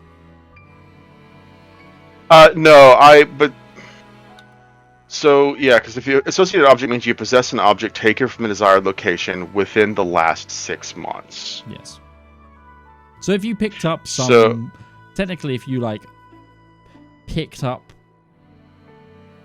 if you managed to find a stone outside. I mean, fragment of the ice, perhaps. You need to dig. Yeah. How long do you want to spend outside digging for that? I'm not actually talking, just... Mm-hmm. It's just either way. Okay. Breton, make a perception check for me as you begin your watch.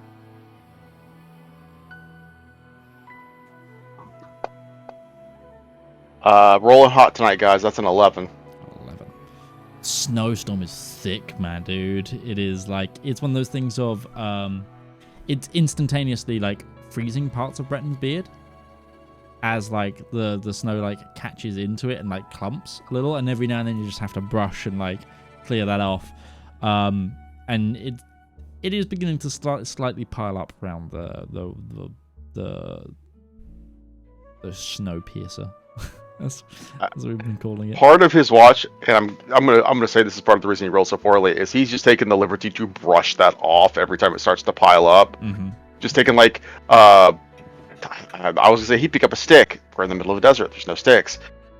He would just be using a sheath of his blade to just chisel away and keep it from building up too much, trying to make this some modicum of working out. Yep, that's fine. Is anyone else taking a watch? Yeah, he's using the Lance Dragon Slayer to just no. We've also got the weapon of warning, so we'll be all right. Okay. He's not really worried about being surprised. It's just his nature to keep a watch. Mm-hmm. I'll look out the window until it gets covered with snow, and then I will stop. But I'm not going outside. Give me a perception check. With your senses. Blindfold on or off?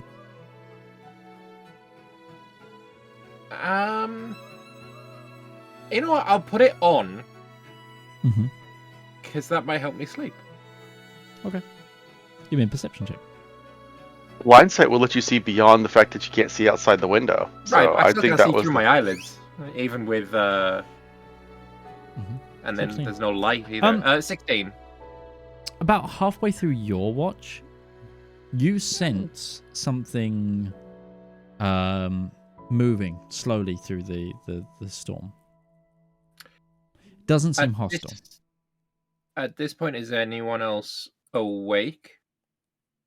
You think everyone else is asleep? Can I do a that paladin doodad? What's it called? Divine sense. Divine sense. I would like to divine sense. Mm-hmm. So you can see it, right? Celestial fiend or undead?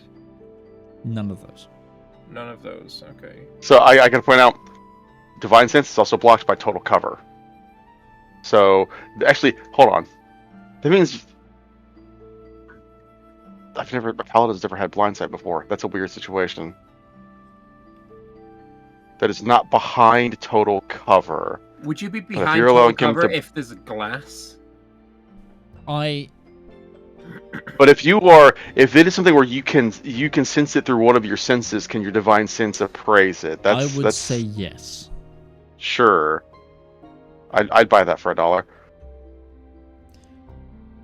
You get the impression as well by the way it's moving, and the more that you lean into it, it seems to be a small pack of something. larger though. They're not like, it's not like walls or anything. It seems to be like Are they on the surface or under the snow? Like, are they like in it. So they're like probably buried up to their waist. like hopping through it kind of way, maybe? No, it seems more like pushing through the snow. Okay. Are they coming towards the locomotive? No, left to right. Okay, I'll just keep an eye on it. I won't interfere it. Okay. Are you doing the next watch as well, or is Ruby waking up to do one? I mean, like I say, I guess I would have read for a couple of hours, then taken a 4-hour trancey sleep, and then I'll be up for the rest. So Okay. she doesn't need to wake up if she wants to. She can. She will. Okay. Feel free to make another check, Valymr, as the sun begins to come up, and Ruby, if you want to as well. I will let her know. It seems as well the obviously snowstorm did die overnight. 22. 17. You see it a lot clearer. There seems to be like a big sort of almost gully in the snow where something has pushed its way through. Not sure what. You actually, as well, got more of a day-night cycle here than you have anywhere else, mainly because of the snowstorm, blocking out a lot of the red sky. But, are you blindfold on or off right now, Valymr? On. Okay. You don't catch anything else with the 22. And I will continue reading my book with the blindfold on. Sure.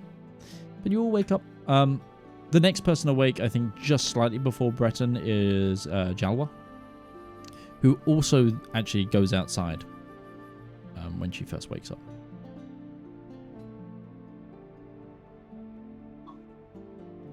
Is there when she comes back in, I'll ask. So you have to go outside to like pee, or there's no like place in this locomotive that you can. There's Go to the no bathroom. onboard bathrooms, no. Damn, that sucks. That's It unfortunate. feels like that would have been the easiest thing to do. I mean, it's like use like airplane logic. It's just a bowl that basically dumps it into the snow as you're driving. Like, And it's not like it's like you need to be able to flush it. Where do you think you get the water from? There's snow everywhere. You're heating the blaze. Like she points. There is a hatch on the bottom side if you're desperate or caught inside, but no. Interesting. Mm-hmm. I was looking for one in the manual. I couldn't see anything in there. She.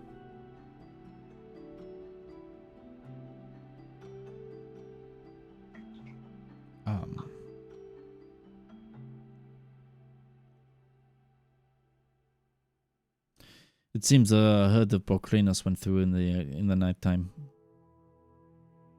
Yeah, I saw them, or felt them. I sensed them, wandering around out there. What are they? A herd of what? Bocrinus. They're large, like.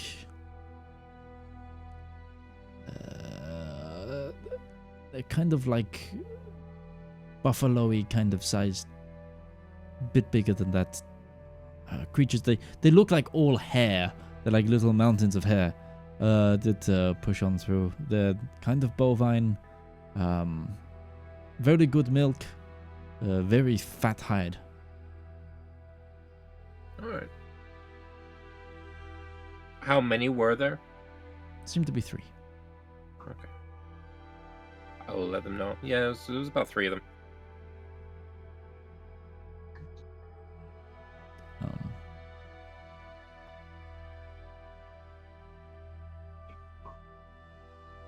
She also says, there is a chance we can get out and stretch our legs as well. Probably in about 2 hours. We'll be able to hit near one of the hot springs. That would be nice. Yes. And then she goes and kicks Adwal awake. He's like, yes. Would somebody mind putting on a pot of the coffee? Oh, Sure. click a button or something. I don't know how to make coffee. You read the technical manual. I didn't understand it.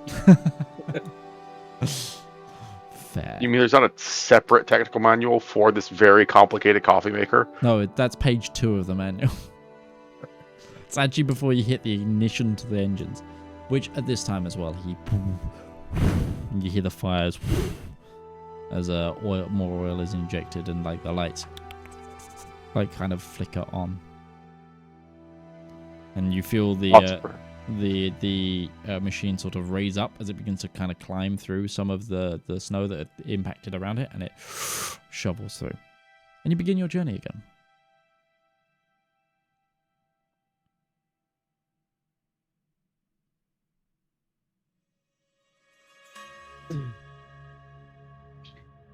Ruby.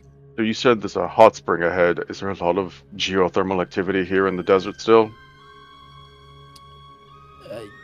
Yes, actually, Joel speaks up. There are places that were of great importance to the Mother Wild that retained some of their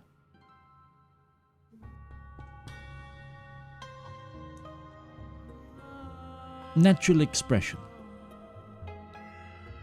And, like her namesake, we call those oases.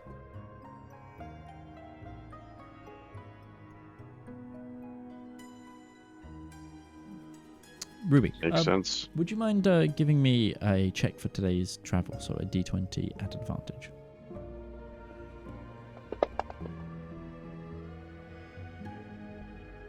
$17. 17. Cool. Plus your navigator skill. Awesome. Awesome. Okay. It's actually probably under 2 hours before you hit you can see in the big glass front of this machine. You actually see in the distance like 5 or 6 palm trees.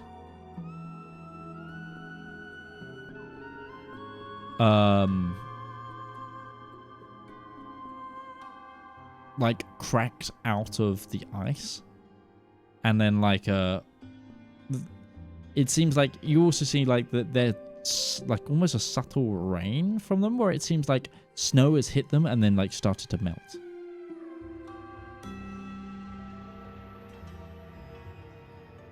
There's like a visible humidity.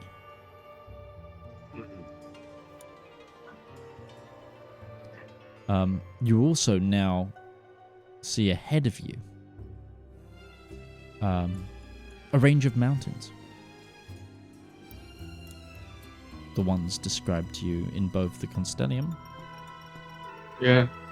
and by the cliff. So on the other side of the mountains, it's that lawless land, the Cognate or whatever it's called. Oh, we're not quite at that mountain range yet. These are more... This is a standalone range. Okay. We're not that far. But yes, there's the Cognate ahead. It's mostly lawless. Like Adwal is just speaking. I've been there a number of times. There's quite a lot of very nice cities and places to visit. I think we invited. There was nobody to invite there for the second summit. Yes, it's like it's a very nomadic region. Yeah. But there are some. They give you any some trade cities. They give you any issues or anything like that? Invading? Historically, bandits? they've done so, but we keep a pretty tight border. And the ice barrier. The curse. Is it like end at a certain point? Like you step on one side, it's nice and warm. You go on the other, it's suddenly cold, or is it? Outside of the oasis, no. It does. It is a gradual kind of natural fade. Okay. Interesting. Oasis are very different, though, as you were about to see.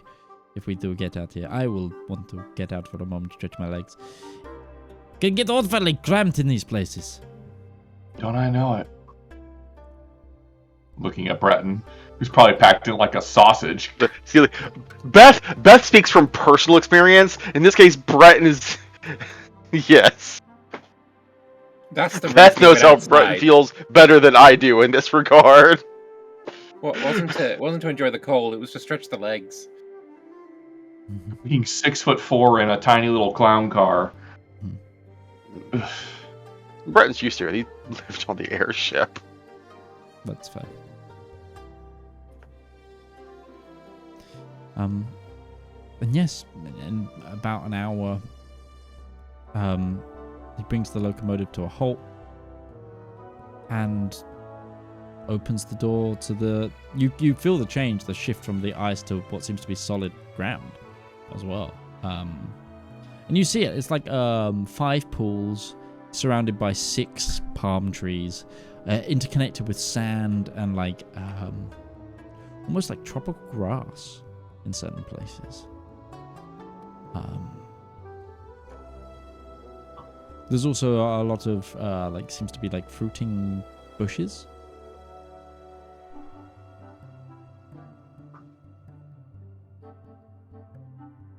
Okay. It's going to be one of the few opportunities we have to, I guess, relax. So probably enjoy it. Yeah. So you know, as well, like you notice as well your explorer doesn't take off all of their warm gear, but takes off the majority of it, and underneath the warm weather gear, you see they're wearing like half plate. You also, now that you see more of them, you see they are covered in scars and like scar tissue on their hands, on their neck, arms.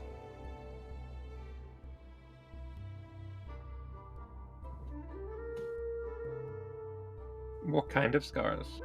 Looks a lot of them, some bite marks, claw marks, some of them burns.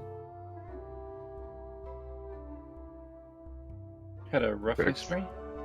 Begs the age-old question: are that many scars on a person evidence that they've done their job well, or they've done their job poorly? It's evidence that they didn't have a frickin' cleric with them.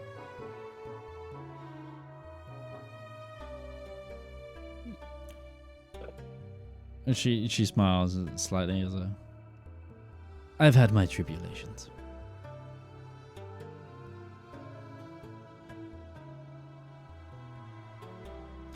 Anyway, if you want to pick some of the fruits, avoid the green ones. They'll make you shit for weeks. And then she goes outside.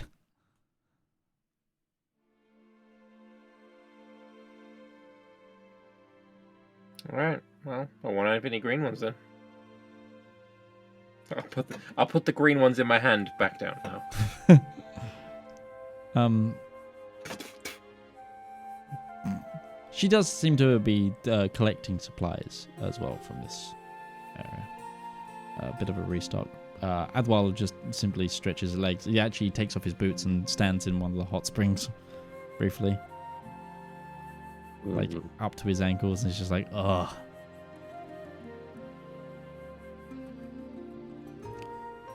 Joel, are you guys going out? I mean, Breton is stepping out, yeah. Once she's picked some of the fruit and seems to be resupplying, Joel comes to you and says, "You all talking very philosophically. We do that. A lot about death. A lot about the way that the world is, from what I've heard. What is it you're intending to do when you talk to the witch?" Honestly, I couldn't tell you. We were told to go to her, but I don't know the why, other than we're being told to go do so. if anything, just says we're very good at following orders, but presumably because she has some insight that might help us stop the incoming apocalypse. She looks up to the sky. I do miss the sunshine. More I've also got to imagine that it being colder probably is not her idea. I hope. We've seen in other places the boundaries between worlds breaking down, the natural processes that are stymied by the plane's natural elements giving up the gas. Creatures that aren't supposed to be here breaching in, elements and effects that are here becoming more severe. However she's caused the cold, probably some form of dimensional distortion, maybe connection to the elemental plane, bridging between air and water. I believe the frost fell. It might be increasing, thus more storms, thus colder. Depending on how cold it gets, you might not be able to tell the difference between the two places.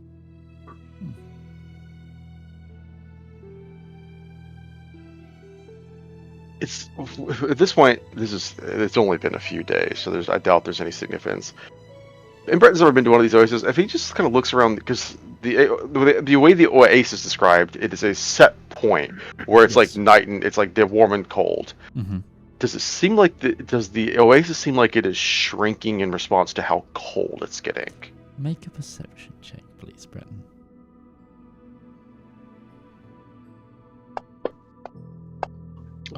21. You noticed a distinct breach in like what would have been like a clean ring, you think, of the oasis, where ice and snow has like almost cliffed over certain edges, and in fact, one of the far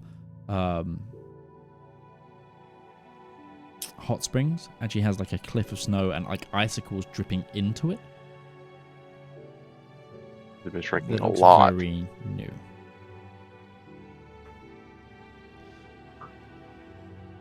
You three are experienced adventurers, I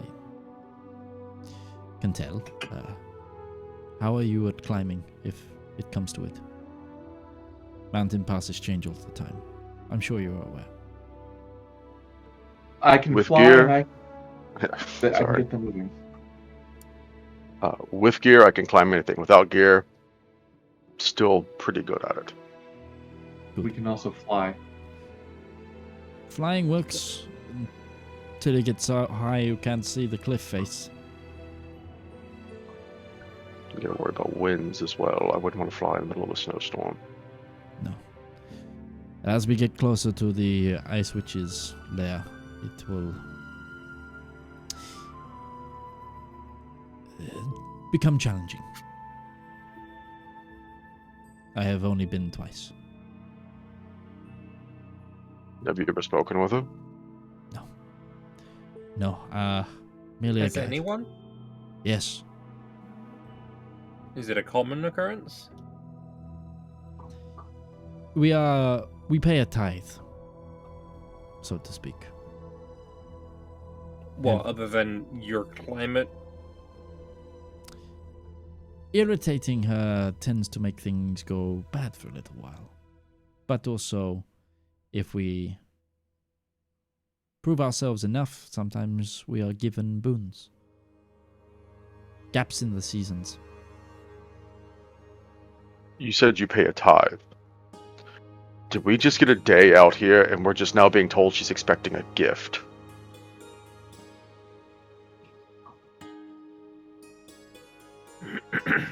No one thought to tell us that if we were to converse with this individual that she would expect a gift or a tithe of some kind.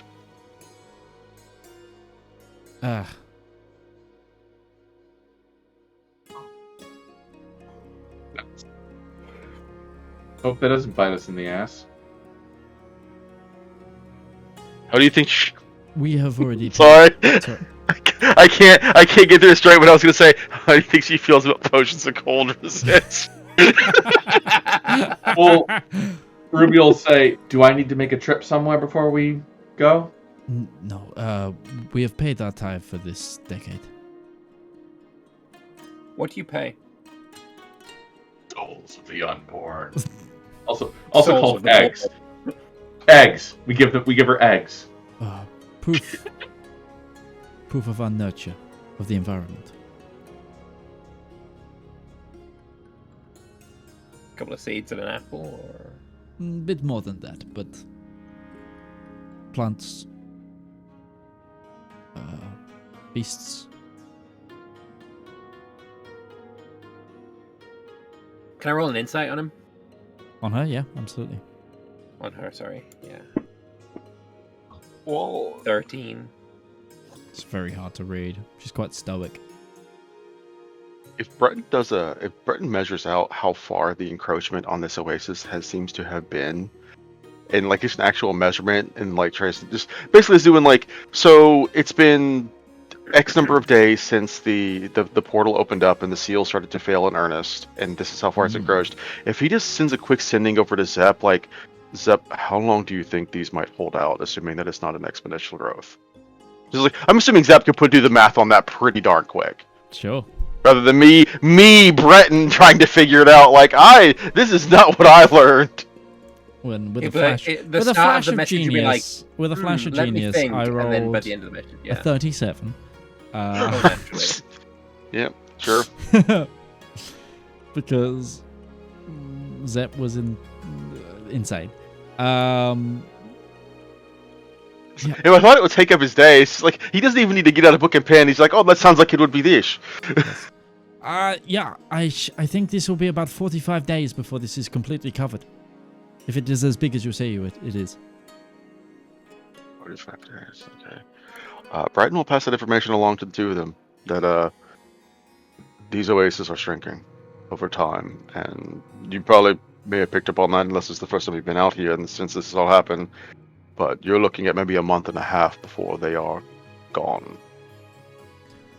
Yes, this one is smaller than it was previously.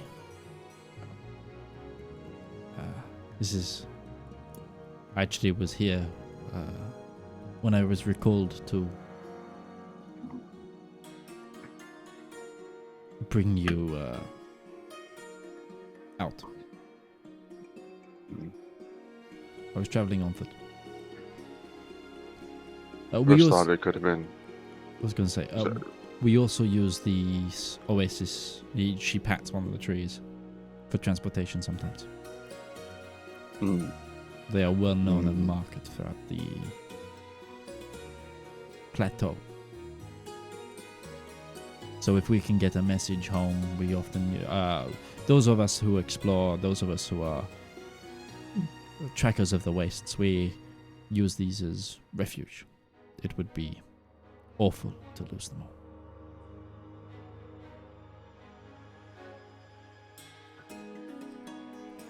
My first thought being that this might be some greater confluxes against the elemental plane, but it also could be if you said the wild. Sorry, did you use the term wild mother, or is that critical role slipping into my brain? That's critical role. I call her Mother Wild.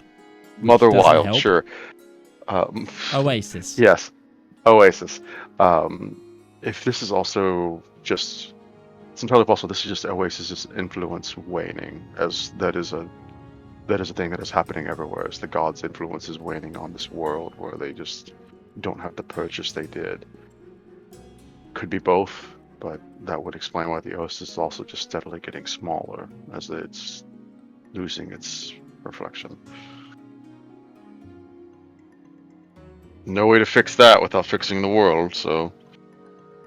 Bad news, the problem's only going to get worse. Good news, if we manage to fix it, it's just going to fix it. The explorer also picks up a sort of a pebble from inside one of the pools and hands it to Ruby. I overheard that you can teleport. You might want this just as another emergency location to get to. What did he give me? She gave you a pebble from one of the hot springs. Just so if you needed somewhere warm to get back to this hot spring. Yeah. She says, this is one of the closest ones to the capital. and most of the exploration team will know how to get here. Okay. Mm-hmm. No, that's a good thing to have. It's a very good refuge. And with that, we're going to take our midpoint break. So, join us in 10 minutes' time, where we'll be back for more. Did you say? For your content, whether that be a YouTube video, stream, TikTok, Instagram post, don't worry, we've got you covered. My name's Alex, I've been a content creator for almost a decade now, and I've teamed up with my good friend Harry to produce 10 royalty-free songs for you to use in your content completely for free. We've tried to make a whole range of motifs with this album, covering happy music to sad music, to mystery music to combat music. And if this takes off, you know what? We might even make some more. So give the Elendor Chronicles soundtrack Volume 1 a shot. It's free to stream everywhere, and if you want the high quality downloads, you can come over to our Patreon and download them, or you can contact me directly at tabletop@themidgemansworld.co.uk as a creator, and I'll just give it to you for free. That's it, there's no catch, and just to prove it, we've also given you guys a user license agreement to prove that you have the complete perpetual rights to use this content. So enjoy, and good luck on your next adventure.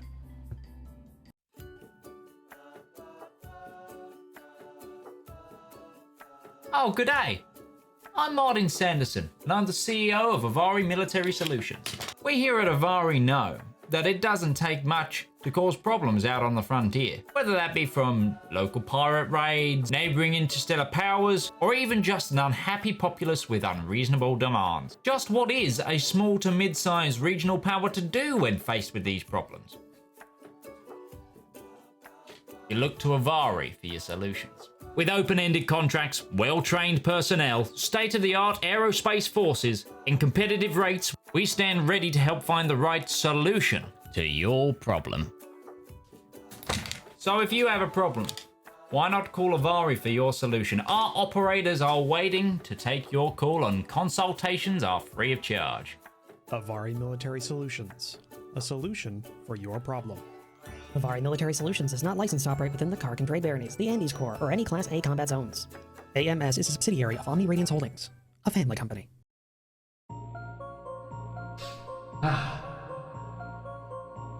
When is a story more than a story? When a tale is more than words on paper? When is an ad more than the script it's written on? In the darkest and deepest annals of our own history, worlds of wonder and splendor burst through like a blister made of hope. From the brain that's wrestled and riddled with madness, a radiant pustule. Writing, art, that's storytelling. That is the true lust of life.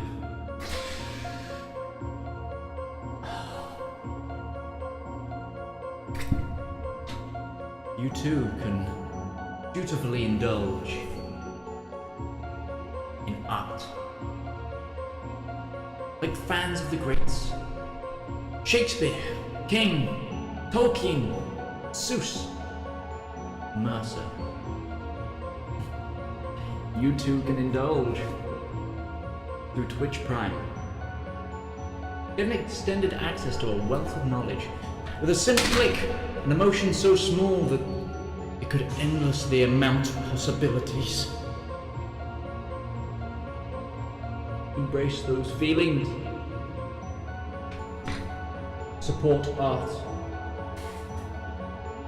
Support the component cast.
And we return.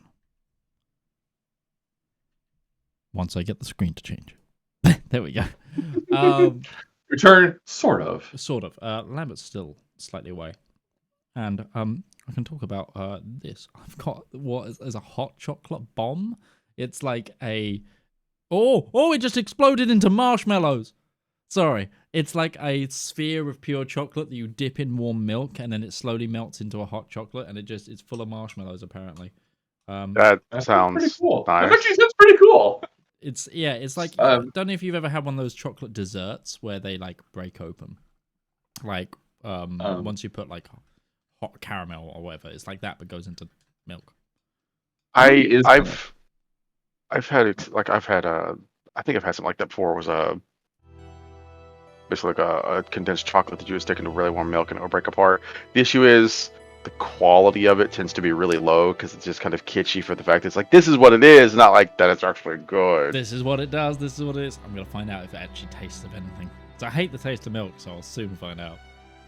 My issue is the ones I got had cardboard like things stuck in them. It was like a popsicle stick. Oh, really? All I could taste was the popsicle stick. That's all I could taste. Because I'm very sensitive to those kind of flavors that I'm just not a fan of. Ruby is gonna nudge up to Breton while eating breakfast, I guess, that morning. Sure.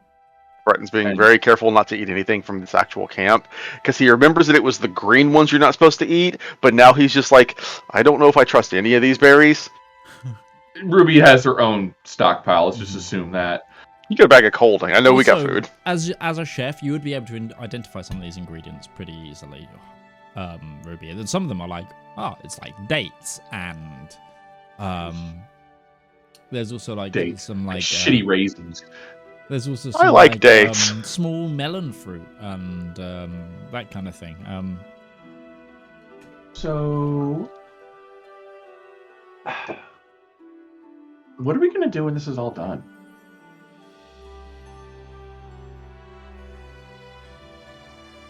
I'm trying to wait to think about that until it's all done. Oh, hell no. I got an early morning breakfast and the thoughts that will never stop. You gotta have something. As long as I've known you, you've always done what other people tell you to do. Or in this case, what you're obligated to do. We finish all this, you're free of all obligations. Except, the ball and chain that I will shackle you to. It's when basically your entire life is in service to another individual, you have your distractions, but you can't afford to think. I just never could afford to think too far into the future. And considering the stakes of what we're dealing with right now, I'm trying to use that to the best that I can. All I'm thinking about is, how do we get the sun back? How do we close that hole in the sky? How do we fix the seals? How do we keep this world from getting worse before it gets better? But you're right. When we do that, and you actually kind of gesture towards the blade, when the quest is done, there will have to be something that comes after. But I haven't thought about it yet. She'll take his gauntleted hand and take both of them. Or take, both her hands, wrap around like a finger, I guess, since, He's a foot bigger. It's not that. Yeah, it's the gauntlets. Anyway, she'll say, you want to know, I have my ideal, the whole save the world thing, but I gotta tell you, that's not why I'm here. That is partly why I'm here, but that's not why I'm here. I'm here because I got stuff I want to do when this is all done. And you're right, we have a lot of things that we got to figure out, but I'd rather. She pauses for a minute. Almost everything we've ever had to do since this journey began, and looks over to Valymr. It's been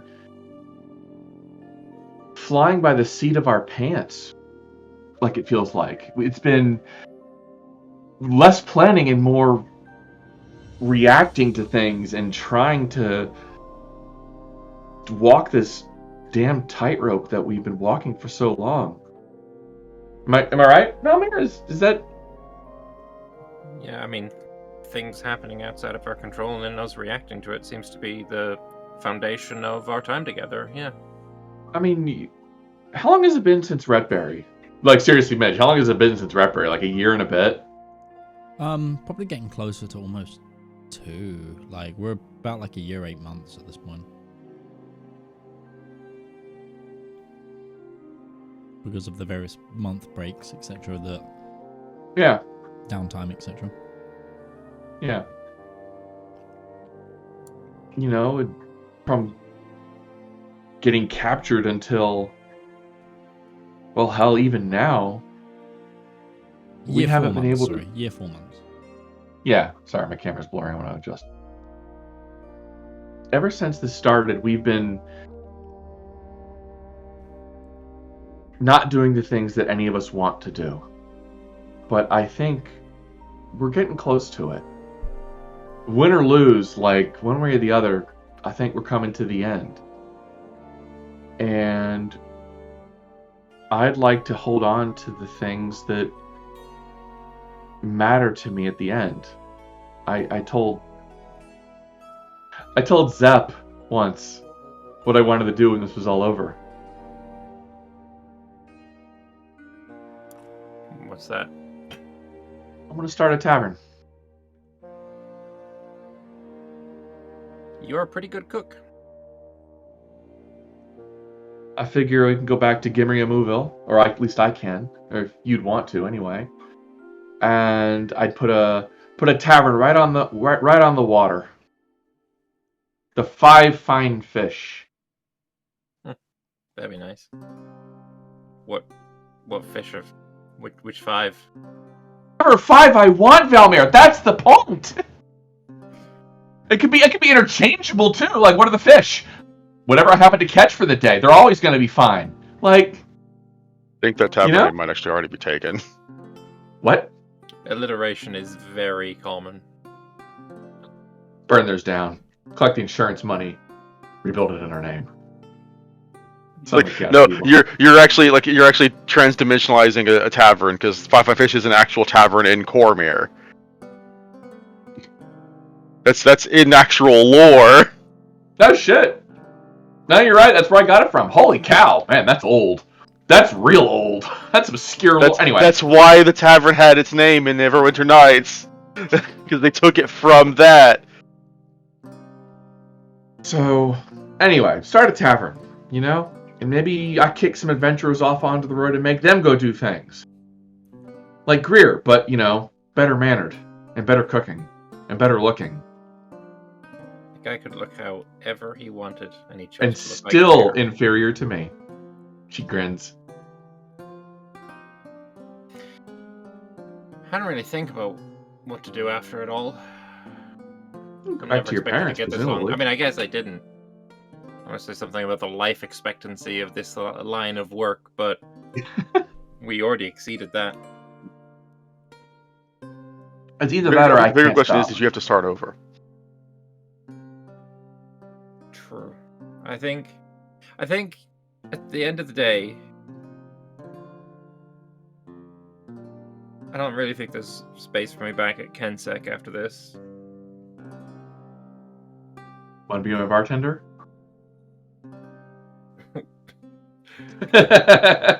Can't really imagine that for myself. I don't know. I figure I'll try and find the rest of my half-siblings at some point. Surely there'd be a place for you in the Eladrin Empire, with all the good work you put in with the Olos. Good work, huh? I feel like there's more place for me there than in the Rien or Nardathel. Maybe I'll go and visit Havre. It seems I have connections there that might turn out to my immediate Actually, benefit. Purely I do know. diplomatic reasons, I'm certain. For sure, Actually, I was I do very, know what very I would do. diplomatic. I was very diplomatic. I do know what I would do after this was done. After I take a little break, I'd try to go find Caloris. She's on Elendor somewhere. Stop one apocalypse and usher in the next. No.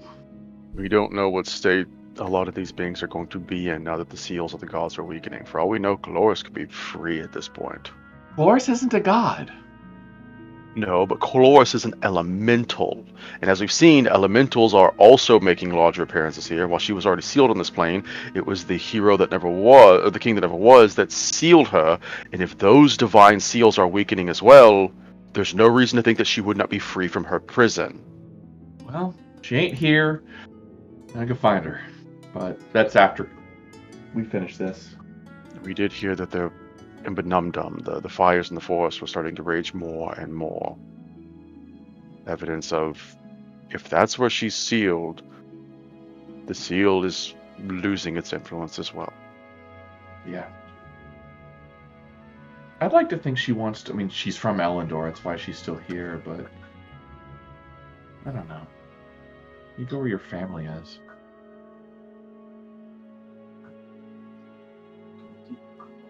My father had a goal for her somewhere.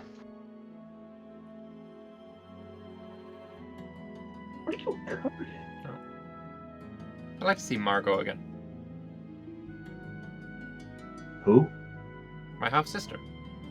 Oh, When we met in Nardathel. yeah. Wasn't it the Rosary Tavern? Yeah. I don't know, just... That totally wasn't a And- hint to what the clue was. I know what it's... Like, it's not... I like me. I think my horns look good. I like having a tail. You know, it's kind of useful at times. But it's kind of lonely, and there's a lot of negativity that gets spread your way because of it. And I can't imagine that there's... I mean, in a way, I got lucky to be born into some noble family, but it also came with a lot of freaking downsides. But there's got to be... There's more of us out there. So, you know, it'd be nice to find us.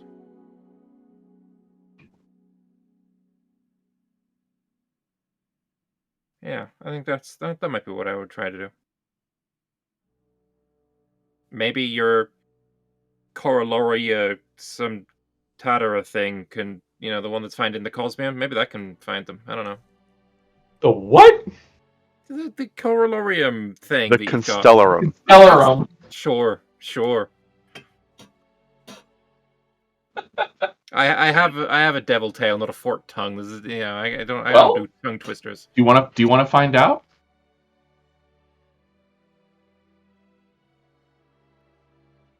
Sure. Yeah. Then she'll go to the Constellarium and direct it to any living being on Elendor who has the Arukaz bloodline.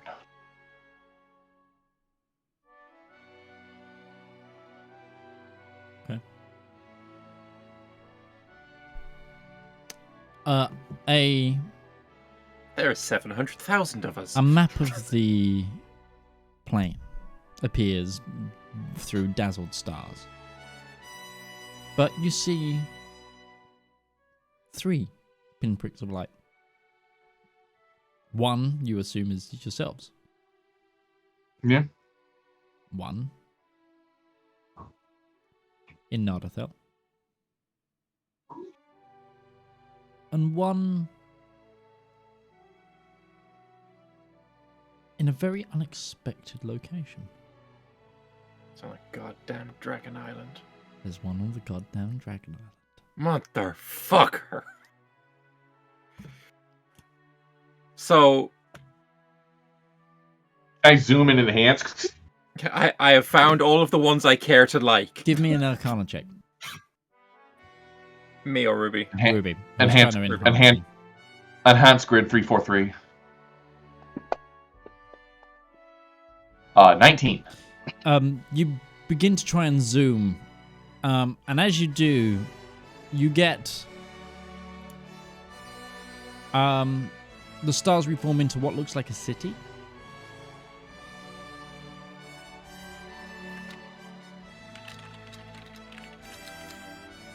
Uh-huh. And they seem to be within that city. On the Dragon Isle. Mm-hmm. Yes. Well, there you go, Valymr. Your nefarious sibling. Over under its lidless resurrected. He's dead. I said resurrected. He got exploded into 1,000 pieces when I believe Breton ran into a crystal. I mean, he was in a crystal that got shattered. I said resurrected, not raised dead. Resurrected could bring you back if there ain't nothing left.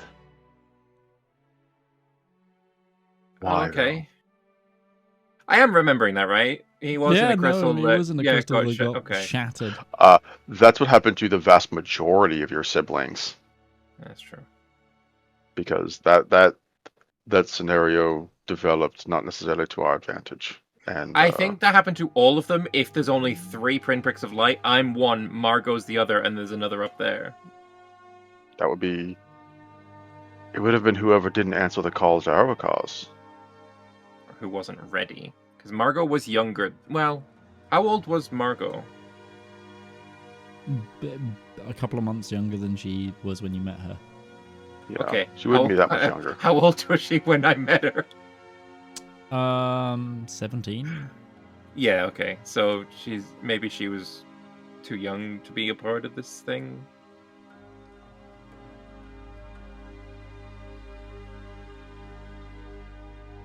But this one, though. There's also a thing where, like, you had to make a conscious effort to go. She may have just chosen to not answer the call. She did run from me when she first spotted me. So there was some recognition there of... Right? Did she say she'd met Lidless before, or... Like, why did she run, other than the fact that, like, I don't know, scary. I'm fun scary. She had been spoken to by your father. Right. And thought you were coming to get her because of it. Right, okay.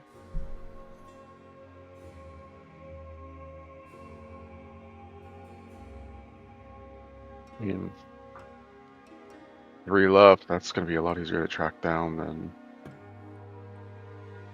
I guess it makes it a lot easier on you, huh? When you've already found one, so there's just really one more to go.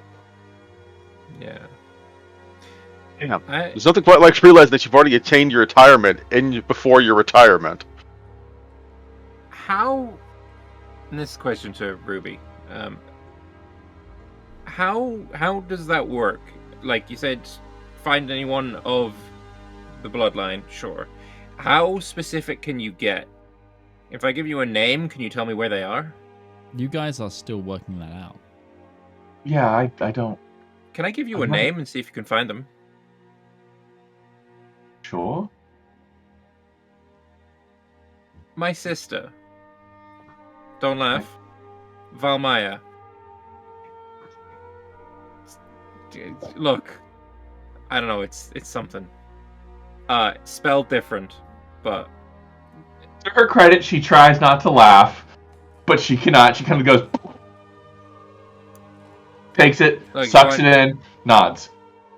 Look, the only person in my family that was not beginning with a V was my stepdad that I killed. So and our cause.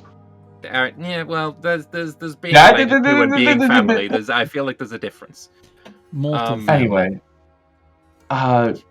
she'll try to zoom it in to find Valymr Kensek. So you reset Valymr. So yeah. you reset to the face and you ask it, show me Valymr Kensek, and I just rolled. And it does begin to form into the stars. However, the stars begin to... Give me a perception check. For whom? Anyone who's looking at this. 13. 8. For a second there, I saw that 12, and my brain said, wow, you rolled a 21 on a Same. 20-sided dot. How the fuck? 17. So with 17, Breton, it's like, for Ruby and Valymr, the image looks really muddy.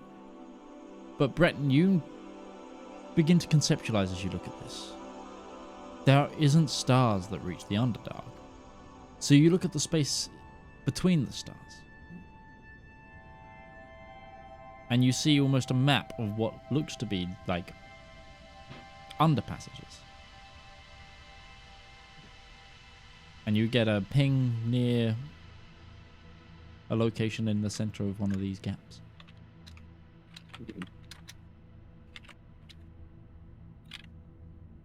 Well, it looks like she's there.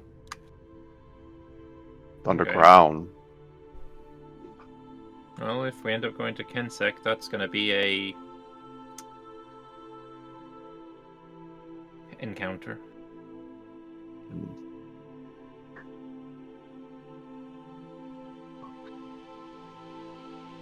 The last time I saw her, we were trying to kill each other, so...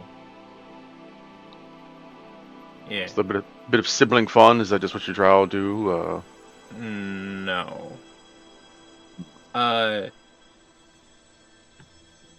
Yeah, it was just trying to kill each other, like legitimate. Like when I killed my stepfather, she was there, and then I had to run because, yeah, and it's the last time I was at Kensek. Before 6 months or so before I arrived in Retbury.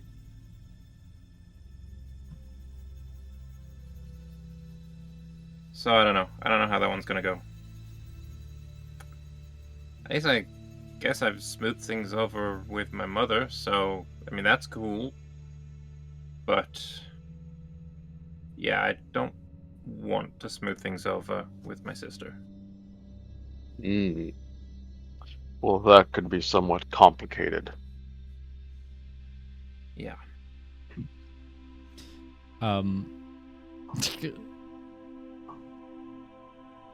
Adwal finishes standing in the hot spring and puts his boots back on, and then just as he walks past, taps you on the shoulder. Valymr just goes, "I feel for you. You guys have a lot of problems," and then walks back into the locomotive. All right, so we know who the realist person here is. Like, man, your life sucks. Sorry about that. And walks away.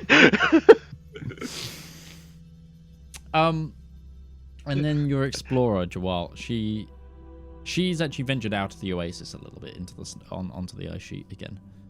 She re-put her warm weather gear and went over, and is she looks to be looking into the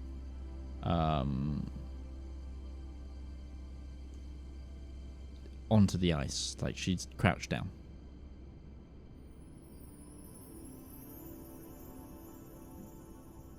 In the intermediate of the conversations, as Breton tactfully avoids talking about what he might actually want to do for the future, he will make his way out onto the ice and just kind of look around as well. She will be expecting something. She points under a layer of fresh ice. It looks to be what looks like scat. Someone or something's been here. It happens from time to time, but this is one of the more worrying denizens of the plateaus. Before I walk over to where Breton is gone, I'm just going to turn to Ruby and say, even if you were to accept that you died twice, I still have you beat. I died before I ever met you. She's the one that did it. And I'm going to walk after Breton onto the ice sheet. Are you putting your warm weather gear back on, Valymr? I haven't taken it the fuck off. But while he's walking away, she's gonna go, "Why is dying a competition?" It's not. There are. It's a competition. It's a race to lose. Look, I'm winning because I've come back 3 times. That's the victory there. You know, there is always she'll walk with him. She's following, not walking away from it. But she will say, I don't view death as a true death. Because we both know there's more beyond that. There's more to do.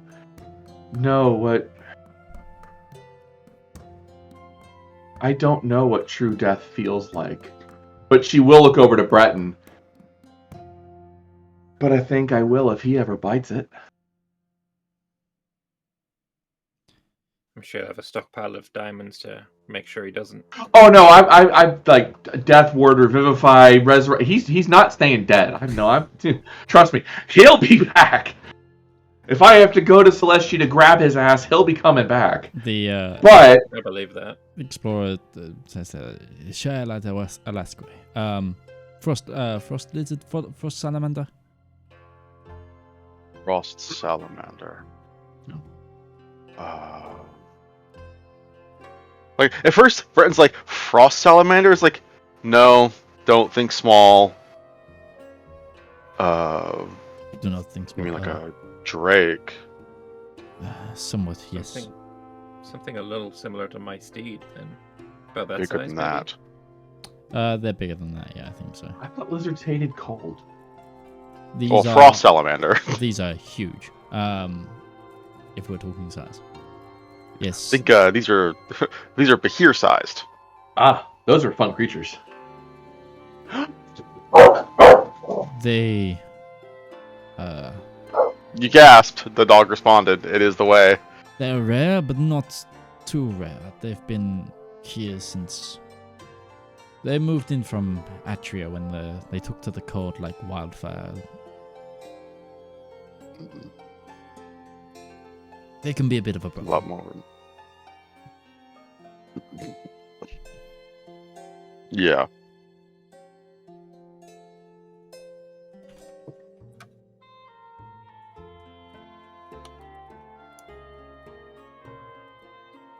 Suppose we have any idea of the direction of where it's going. Imagine it's large enough that it could actually pose a danger to the snow sled. We wouldn't be able to just hide inside and wait for that to pass. Absolutely not. And unfortunately, they are well known to burrow, so...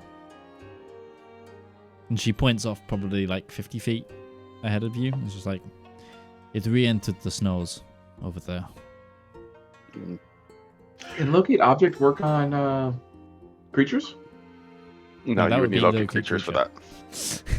that. If it had like a specific item on it, maybe, If it was but shot by you would need your locate arrow, creature. perhaps. Yeah. Mm. Valymr, you get your blind. Valymr has his blindfold on. Yeah. If there's any vibrations down low, we need to know early. Yeah, can do. And I'll just do like obviously I don't have a huge amount of range of vision with this, That's like just more- 100 feet. I don't know how well blindsight would work underground, because if blindsight worked underground, that would really defeat the purpose of tremor sense. Yeah, no, it doesn't. It's like the above ground one. I've got a basically daredevil vision, like Like you can see the ground, but you can't see what's beneath the ground. That okay.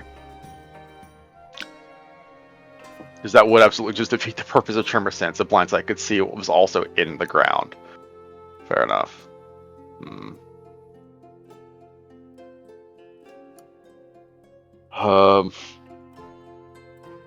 Is it drawn to the heat? Are we endangering ourselves the longer that we stay here? Should we be getting a move on? The heat, no. They come here for water sometimes, but again, rarely. They actually hate heat. It's often how we ward against them. They're sometimes drawn in by the motions of the machine.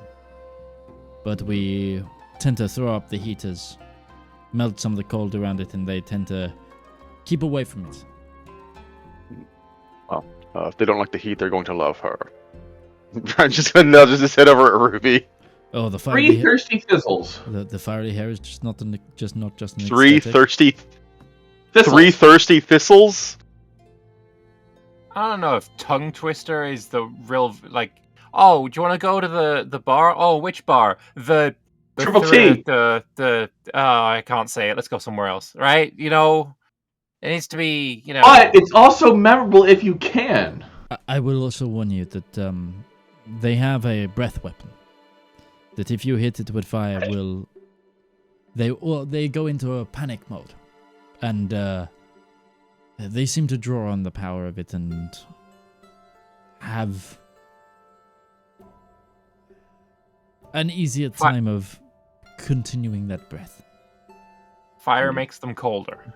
So they hate the fire, but the fire is good for them. Think of it Okay. like one of those fighters that use rage.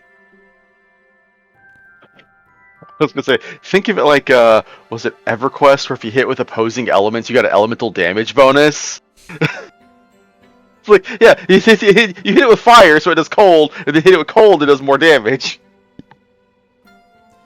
It's angry, sure. Then they do understand some language as well. I'd rather avoid it if we can, but if we run into it, then we will deal with it one way or the other. If we can't talk it down, then we will disincentivize it for sticking around. Absolutely. They're not impossible to kill. Anyway, we've dallied too long. Let us mount back up.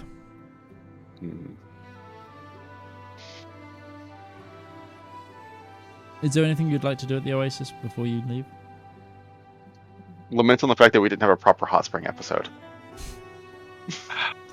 Kind We went to a literal hot spring, and we didn't have a hot spring. It's fine. It's fine. It's fine. I've joked about it all campaign. The jokes of one day. It'll be after the campaign. We'll go to a hot spring properly. You could definitely go in a hot spring, but it's gonna be gravy. And as you mount up once more, you see... Oh god, we did go to that place. I blocked that out of my core memories. And as you mount back up, you do actually notice under one of the palm trees there is a little cabinet full of towels.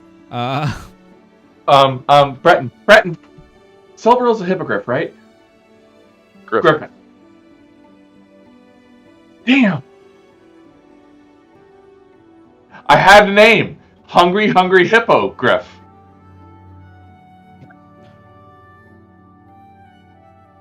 Trademarked, not trademarked.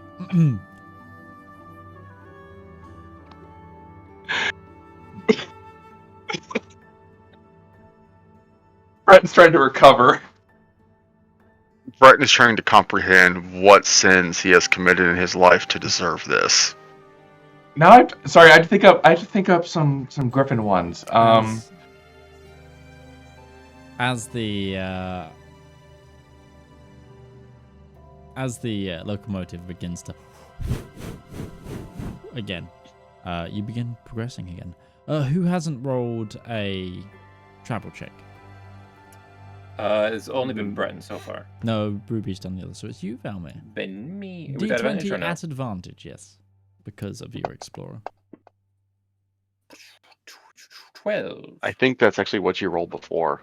I do believe It that is. is true, yeah. Look, 12. game just wanted me to get that 12. It's not flat modifier. There is a modifier going on this. So. Okay.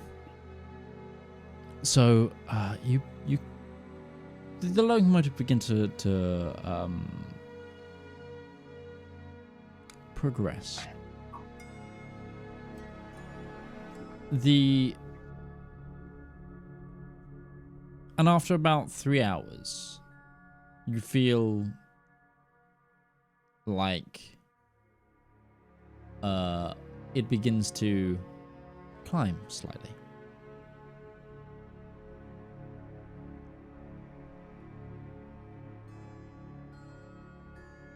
We have reached the dunes right before the mountains.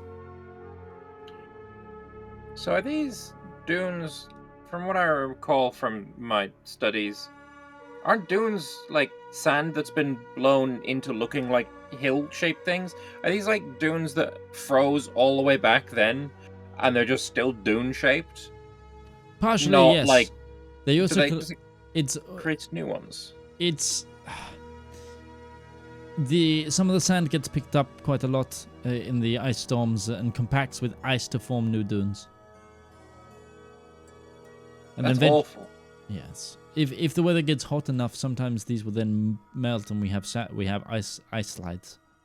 Causes a lot of lower level avalanches. But then if Oh, it I thought- snows again and you got the light snow on top of the ice. It's the worst driving conditions. Oh, I know. It's called Slask. We have it right now. It hurts. I hate it. Ah, okay. I should have asked you when one of my players asked me, so what do you call it when you have snow, but it's also thunder and lightning? Tuesday. Indoor weather. Yeah, we call it thunder snow. it's a thunder snow, but then they pointed out, but it's not snowing, it's icing out. So what do you Well, call it that's- when they do that? If it's icing out, then that's called hailstorm. With thunder and lightning? I mean, hailstorm with thunder and lightning as well. I don't So know. I said it's a thunder slush, is what you call it. Thunder Slush is slush. a bit wet. Thunder slush. Griffin's Thunder goblet. slush is a 100% like a Icelandic metal band. Or a new Sonic drink. Also, Beth, I'm telling you now, Traveler's Tales Tavern. Who've recently I who have I recently one as like well. toured the Faroe Islands or something on their the most recent major tour. Like that's what I'm getting. Okay. Not only alliterative, it uses a lot of the same letters over and over again. I thought it was clever. Fuck you. Back inside the war sled. I would have called it the Guardian Griffin. Anyway, Fierce Fire Feast. Or Fierce Flame Feast. once with the other side of the dunes, we will hit the mountains. We'll be able to keep the locomotive until it becomes too precarious. Where I will camp and wait for you, or just Joala here, depending on how you're intending to leave. I don't think we'd be coming back maybe at the very most, I'd say you should go back to the hot springs, because I don't think we're gonna risk descending the mountain again after speaking with her. We're probably gonna teleport. Joala turns and is like, you might not be, but I am. Right, you're coming up the mountain with it? Fair enough. No, that makes sense. That makes sense. Yeah, that makes sense. Sense has been made. Seems to reason. Once we make our way up, feel free to make your way back to the hot springs. If you don't hear from us in a day, then feel safe to go back. Out of curiosity, We'll alert you if we need the trip. has Valymr been on with his blindfold when he's been within 10 feet of Java? I would have, yeah. Looks normal? She looks like a human, yeah. Okay. Just sorry. Should my Akbar sense flip for a second? Yeah. What about Is it- Ruby's raised racks? I think that's going to get you slapped. That's called a bra. Not R-A-Z-E, It's a as in, bra, not a thoroughly bar. cooked. I think it's going to get you slapped. Yeah, fierce fire feast. You know, Breton's fierce. Ruby's also fierce and fire, and then feast for the food. I don't know. How about I just wasn't rubies? thinking anything. I think that Ruby Tuesday. Hey, what are they going to do? They're out of business. Sorry. If you're going to steal a name, don't steal it from something that failed. It also was terrible. Actually, no. Their appetizer, you always got a salad, no matter what. You could always they had a salad bar. They had a salad bar. You can go to the salad bar Tavern anytime. Enron. Going under. Anyway, The dunes, it's like, it's at one point that you feel the locomotive goes slightly into a skid as well on these dunes, but it's like, I got it, don't worry. And it's just like, it's controlled. Awal is, he's in control, but it doesn't feel like it. Anyone who must say I'm in control is not in control. I still like how. Fair point. The act of declaring that one is in control implies that there's a possibility that they are not in control. Well, no, because people who suffer from OCD or things like that often is a reflex out from a perceived lack of control. One of the things they do to help each other is to speak out loud. I am in control. Which again means that there is a feeling that they might not be in control. They're not actually not in control. It's just anyway. It is an exercise that helps. You get the impression that on foot this would be very precarious to cover. I had no plans of going on foot. It's fine by me. All right. But after about another hour of various skids that almost feel like they'll tip the locomotive,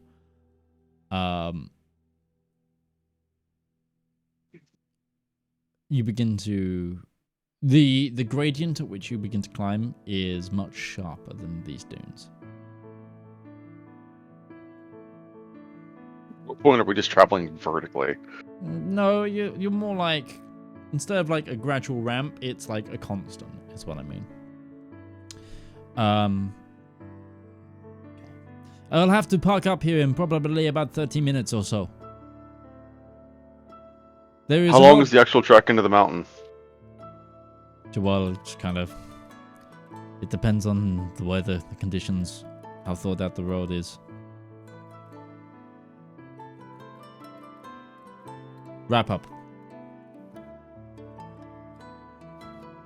Way ahead of you. Breton will, like, race his cloak hood up. You do.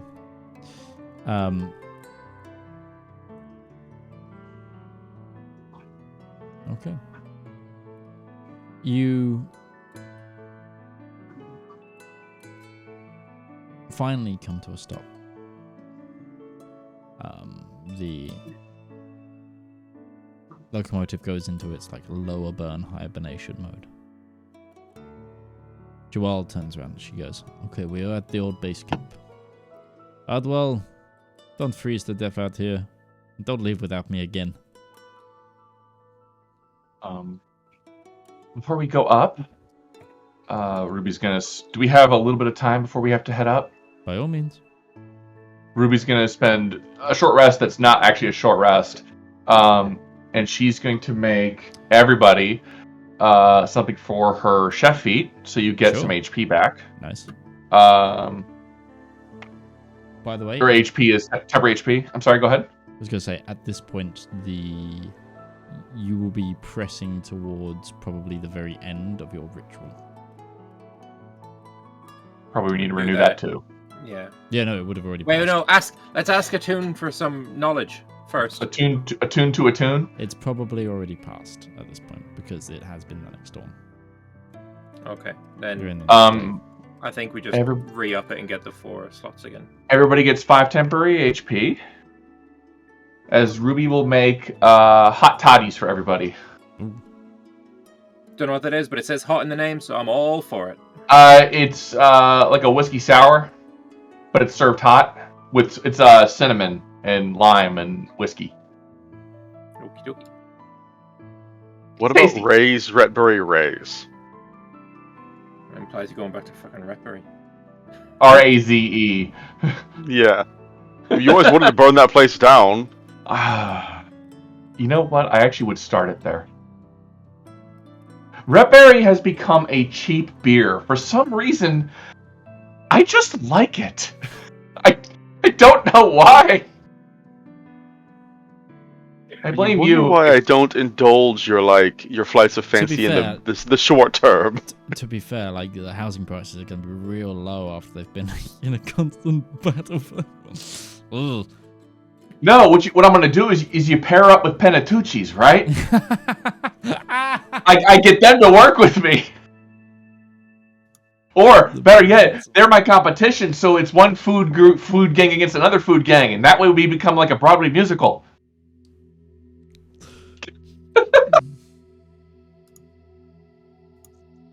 The chefs and the... No, you're seeing it right now. You're seeing it right now. No, I'm trying to think of a West Side Story pun, and I got for the Jets and the Sharks. I got the chefs and the Narcs. Like, what's the opposite? No, it's the rats versus the birds or something. I don't know. Oh, dear. Yes. So, if you want to do an attunement ritual, or are you going for an attunement ritual, or are you going for one of the others? That's what I think we need is the attune ritual. I like the attune ritual. The temper HP is nice.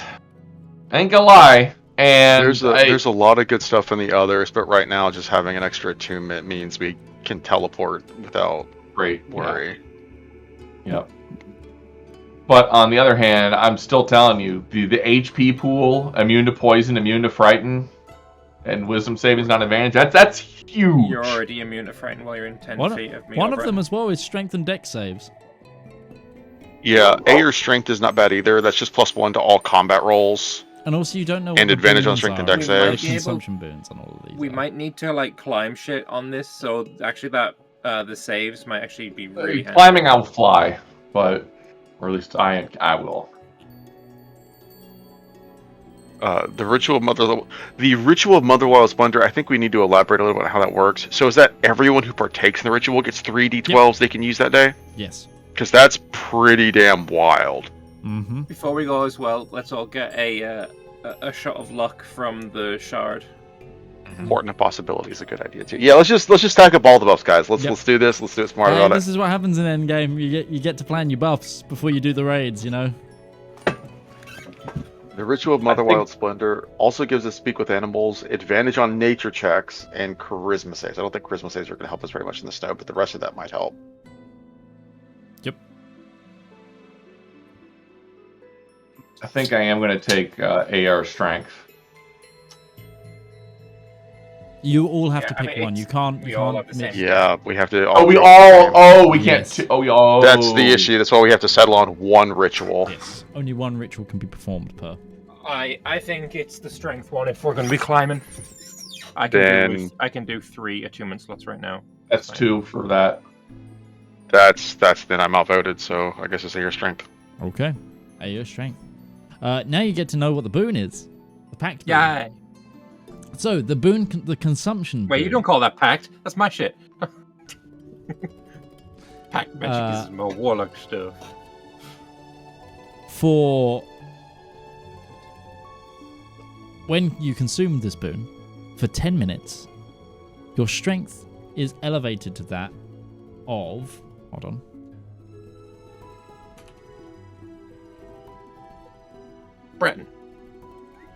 Breton's 20.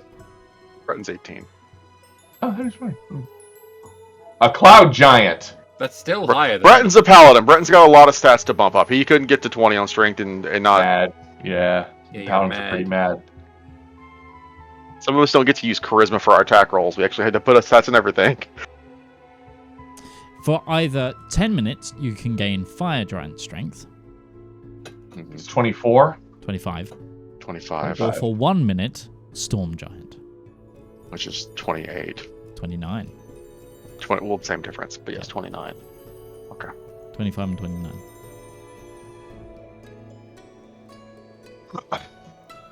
Which, you know, that can come in handy. That's Plus a good 14 right there.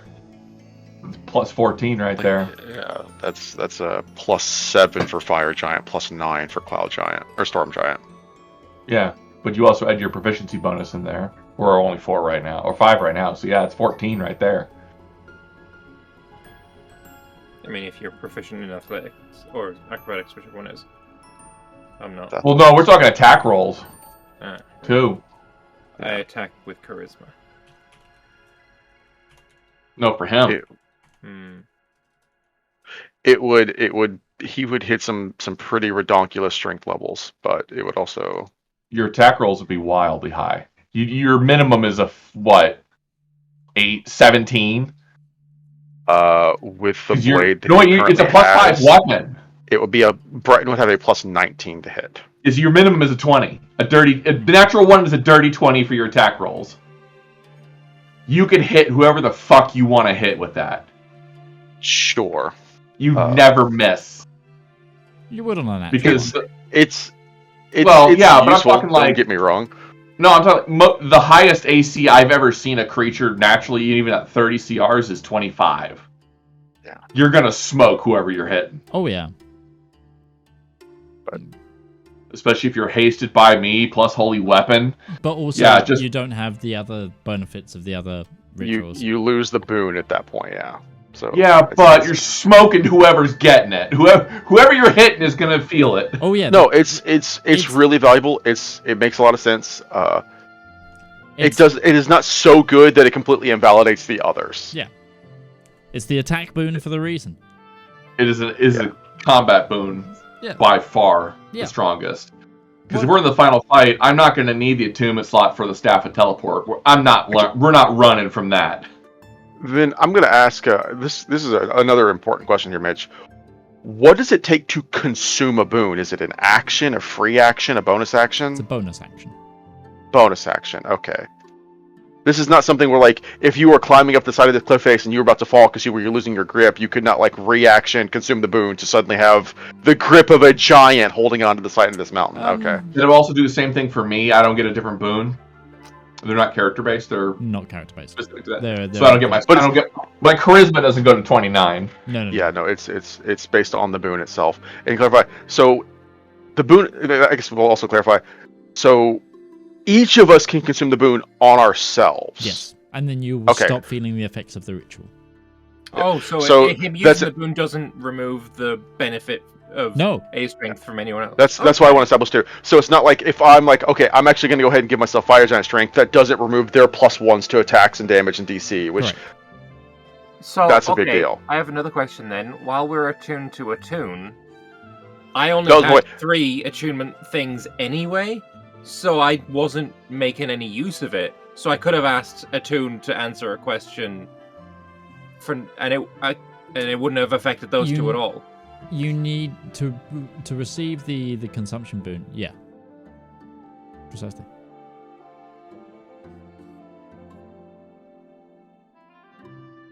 Huh. It's a good item to help you. I was working under the assumption that you consuming the boon removed it from everybody. Okay, yeah, that's really why I wanted to also establish that so we can make sure that's like so we're not screwing each other over if it's like I think I really want the consumption bonus, but it doesn't consume it. It doesn't end the ritual. It just like ends the buff that you've got. I will actually designate that I think some of the consumptions might be different per. So for example, with the attune, I think that's an action. So I will type in what they. Okay, that's also an important distinction because we need to know that. Yes. Okay, well, Air Strength was a good choice. Learning that was great. Definitely seems like it'd be worth it. Sorry, let's get into character voice. Bro just ate Breton's voice. It's just like, have you seen those tubes that have a noise thing in them as you turn them upside down like that? Listen, when you've been if it's gonna come back to the lake, when you've been doing this as long as I have, when you find a voice you can do, you find a way to keep that voice because it's impossible. Like once you lose that voice, I haven't run Strahd in so long, I can't do the Slavic anymore. It just doesn't exist. It's like for the crocodile that I was doing the other. Oh, I have to go now. Oh, a couple of times. Oh, Elvis. Whatever puts you in that point, yeah. Well, that's where he's from. Elvis is from Tennessee. He's a Tennessee man. He was from Memphis. He was Memphis. That's why Graceland is so close to Memphis. It's because we grew up. To get into Northern Irish. Why you guys have a big rock phrase? You rock and roll thing. There's a scary bar over there. There's a scary bar over there, and then you're in Northern Irish. Myrrh. Yeah. Well, see, the problem is if you do that over here, you turn into Boston because I could park the car in the barn. Yeah, that's fair. You just sound. Oh, what's the guy from Ted? What's his name? Ted the movie. The human person is. Yeah, Mark Wahlberg. Well, he's from Boston. Yeah. No. You sound exactly that. You were on point, is what I'm saying. That's his. Yes.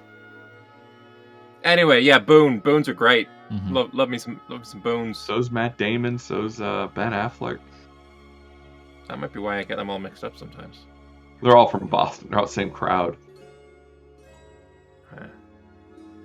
I'm going to use that next time I'm in a disagreement with my wife that they all are interchangeable actors.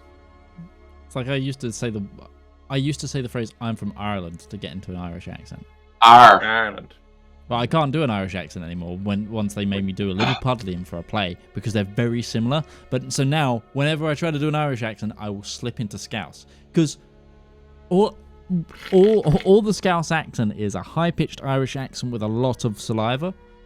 And the jowls involved. It's like it's Irish with a Anyway. Sorry, we're way off topic. Sorry, we have gone so far off track now. We really have. Mountain. There's a mountain to climb.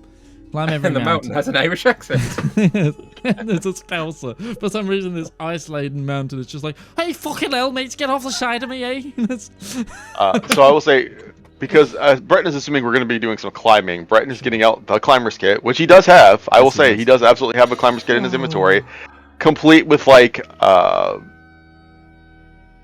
boot tips, climbing gloves, a harness that a rope can be attached to the point where if we can just first of all, we should probably be all tied to a rope so we don't get separated in the midst of the snow, and that way, if they start to fall, Breton can hopefully prevent them from falling too far.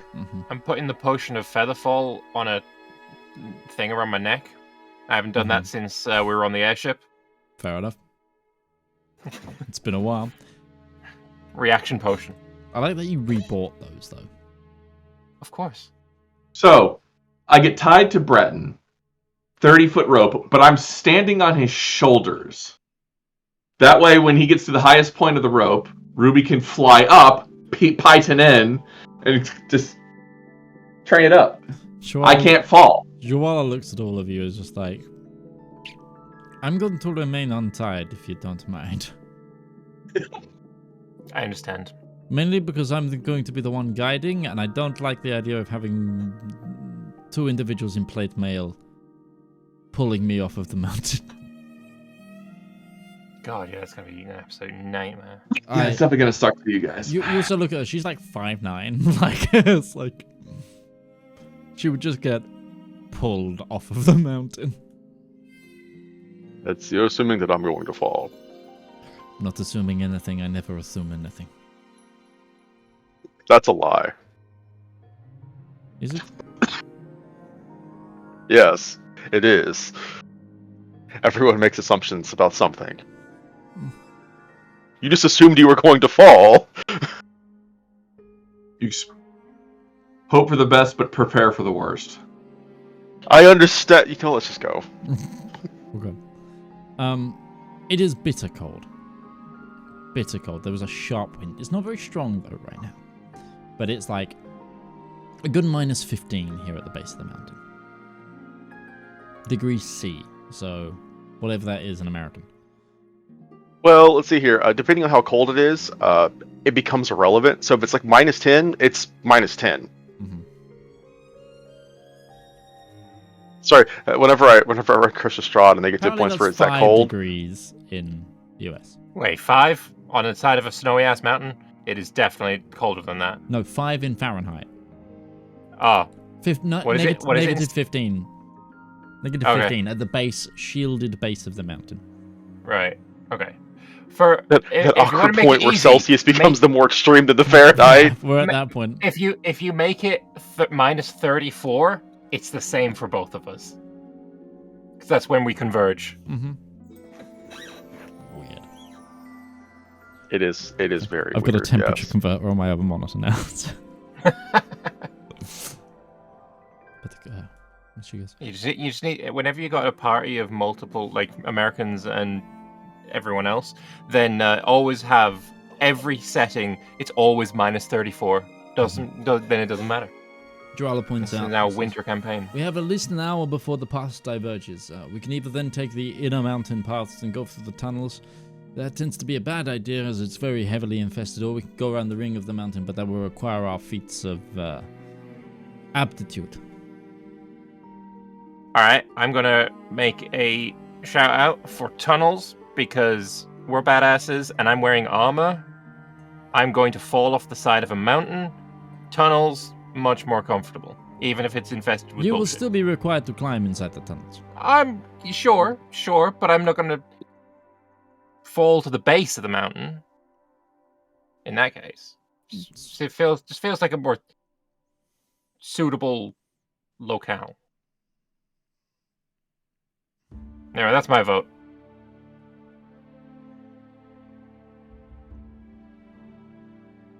I'm fairly confident that I could just get us up this mountain one way or the other, so my vote is to climb. My vote is to climb if I get a vote, but if I don't, she kind of shrugs. What about Ruby? What's her vote? I'm either way.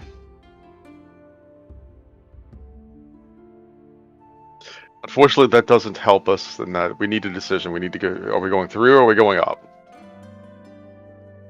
I can do either. Whatever you guys feel strongly about. They're at an impasse. Well, we've all made our vote, so we're kind of relying on you to be the tiebreaker. You don't get to not vote when you're the tiebreaker. You don't care. I think we can make the climb, Valymr.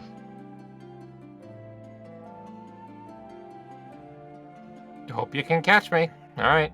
I don't feel confident about this one. You still have the parachutes?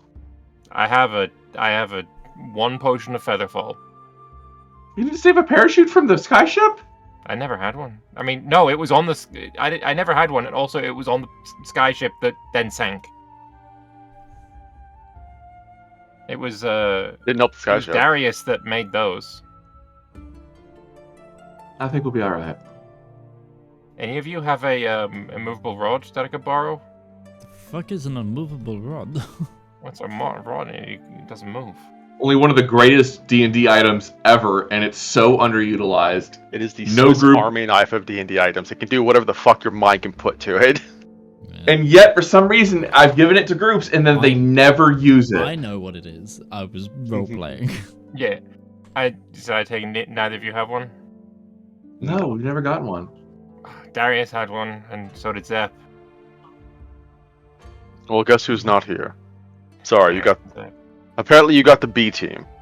Well, I didn't. I got the team that's going to be very easily scaling this mountain. I'm the fucking the one that's holding us back on this one.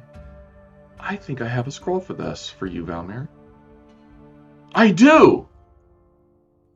Got that shit a while ago. Scroll of Enhanceability. Alright. Where did I get... That's old. Yeah. I think that's Lagran's Land the first time. That's season 2. That is, yeah. So Valymr, I'll give you I will cast Scroll of Enhanceability on you. Remember, Alright. I only last an hour. I think. Yeah. Well, So, he needs it now, don't we? So you will have Bull Strength, which gives you advantage on strength checks, and your carrying capacity doubles. Sweet. for an hour.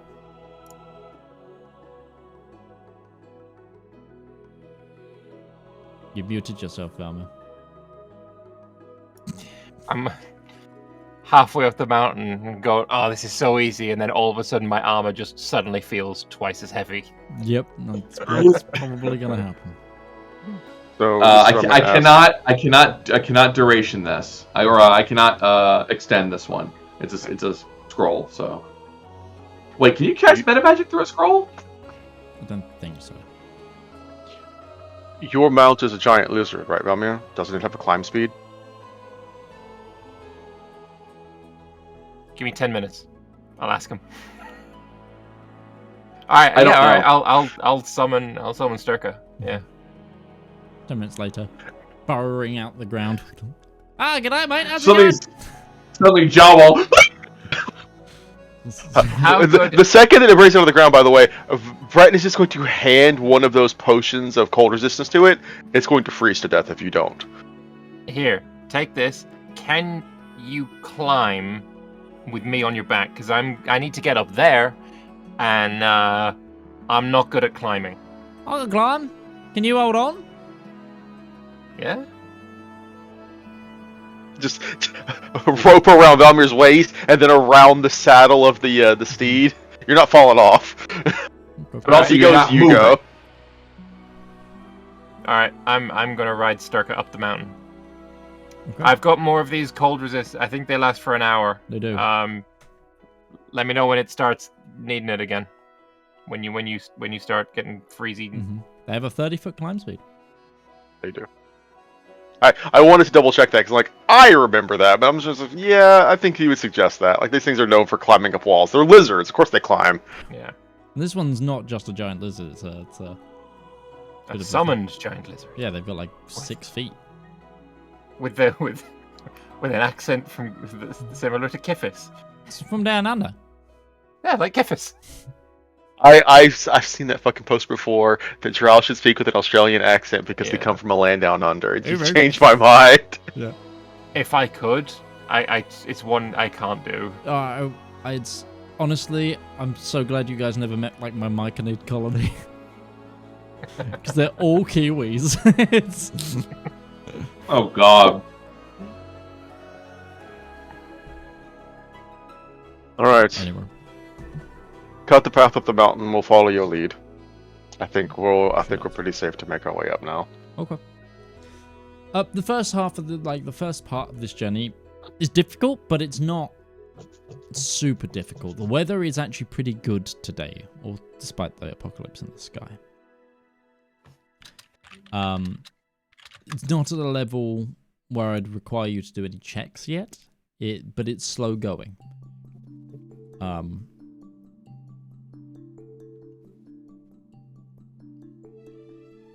You do notice very quickly, though, that even the parts that look like rock are mostly covered in ice, like a layer of it. So you are very much required to, even at this level, walk with some sort of like climbing implement, like as almost a walking stick to help just give you something to hold on to a little bit.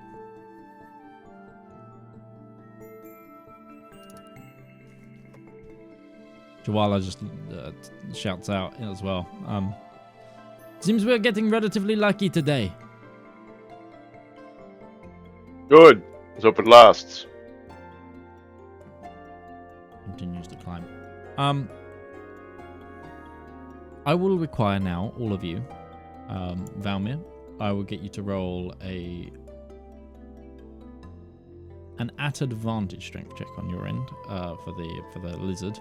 But it does have a climb speed, so its DC is much lower.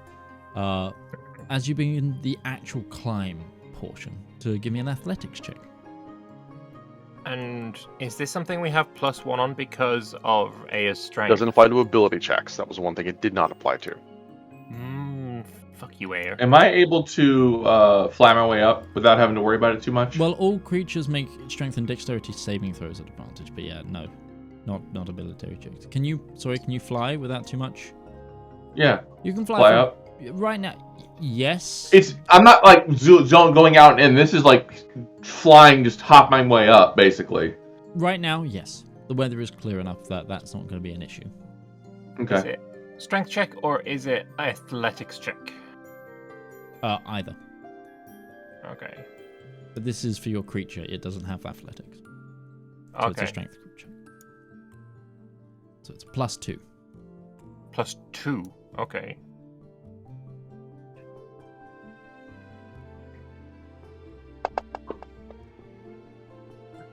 Uh, 18. Okay. Cool. Breton, your roll? Sure. What is the bonus for having a climber's kit? A further +3. Okay. In this regard. 37. Show off. 37. I didn't need no flash of genius. Fuck me. That was a natural 20. That is fucking rancid. What is that? Drunk. Bro's like, what? Mountain? Oh, you mean Listen, this little spot Breton- here? We haven't really gotten into it. Breton is fantastic at climbing mountains. Not really seen because he's always got his hands full. Breton, an amazing wrestler as well. You should be happy I don't wrestle things more, Midge. Nothing would ever be allowed to stand up. Yeah. You actually overtake Jawala at one point, and she's like, I see you're in good hands. Huh? I was raised in the mountains. I was doing this since I was 10 years old. I was raised under them. We didn't even have to fucking climb the outside of it. You had to climb a Is lot. that why you were always Climb inside it, but just Breton, is that why you were always gone in the mountains in the mornings? Was that your workout? Were there any mountains nearby? Kimria Like, There's cliffs. cliffs. Miles Hill. No, Probably, there's- like, if there were cliffs, that would probably be one of his routines then, is just climbing up those cliffs, yes. Yeah. He's a free climber, it's what he Parts does. of Othray had, like, cliffs of Dover level cliffs. Yeah. It was quite a compacted portion of them. Brett will just call out, I'll remind you, I wasn't born in Margwin, I was born in Gullenfoss. I was raised in the high mountains. I know. I just... Saying it to Valymr. Oh. He's like, weren't you born underground? I mean, yes, but I was. Look, He we says by being- rode lizards through tunnels and stuff. I had like riding this, totally natural to me. Climbing it, like I might have been the black sheep, but I was still a part of the sheep family. Yeah. Like, Ruby is just like fly hopping up this mountain. And Brett is just like full on just like climbing up. It's like if there isn't a handhold, he makes one. Yeah. And Valymr is clinging on for dear life. After about an hour of climbing, you find like a little ledge where you stop for a moment. The mountain does seem to get a bit sharper now, as well. Mm-hmm. So, The higher up we go, the worse the wind's going to get. yeah, you can feel that on your face now that there's a.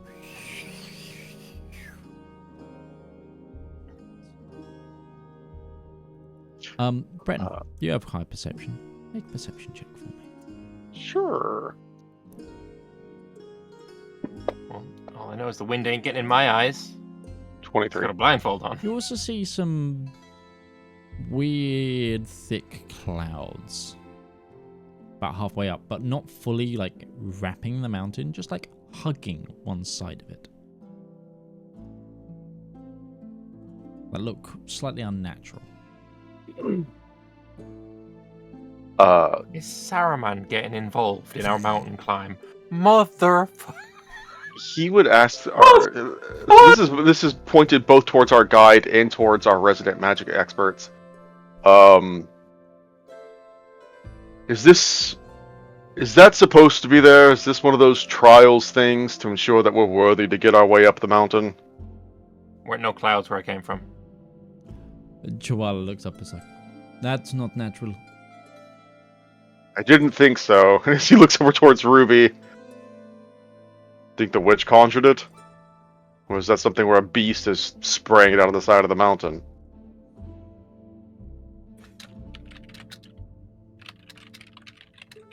We'll try to figure that out. Okay. Nature or Arcana? Golly, I wonder what I'll pick. It's a goddamn mystery. I'm gonna re-roll that. Okay. You thought. So what did you get? 11. Okay. Twice.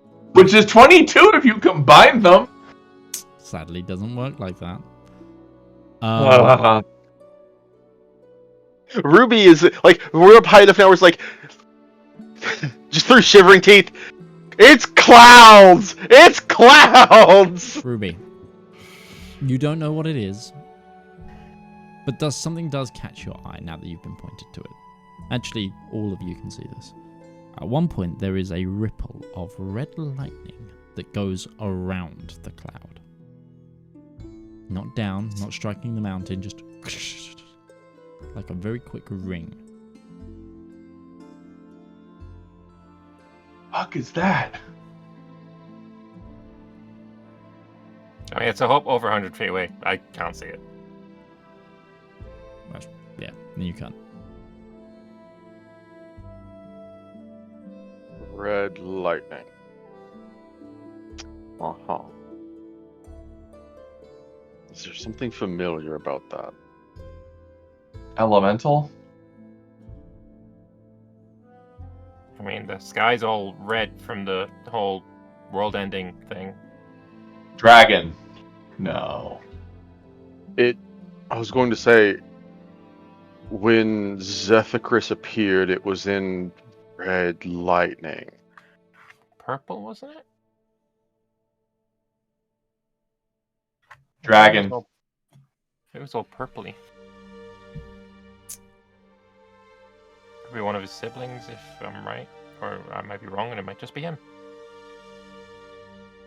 I'm not saying he's here, but I am saying that it might not just be associated specifically with the dragon. That might just be evidence of a planar breach. That something has come through from somewhere else.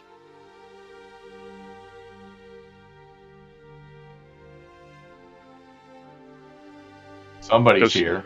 Because, sorry, Owala is our export's name? Jawala. Jawala. Sorry, I missed the J. I silenced the J. It was just not Owala, Jawala. I was calling her Jawala. Jawala. Didn't recognize this, which means it's with all of her experience, this is unfamiliar to her, which means this is probably something new. This is something that hasn't been able to come through in the past. Clouds, yes, that color. No.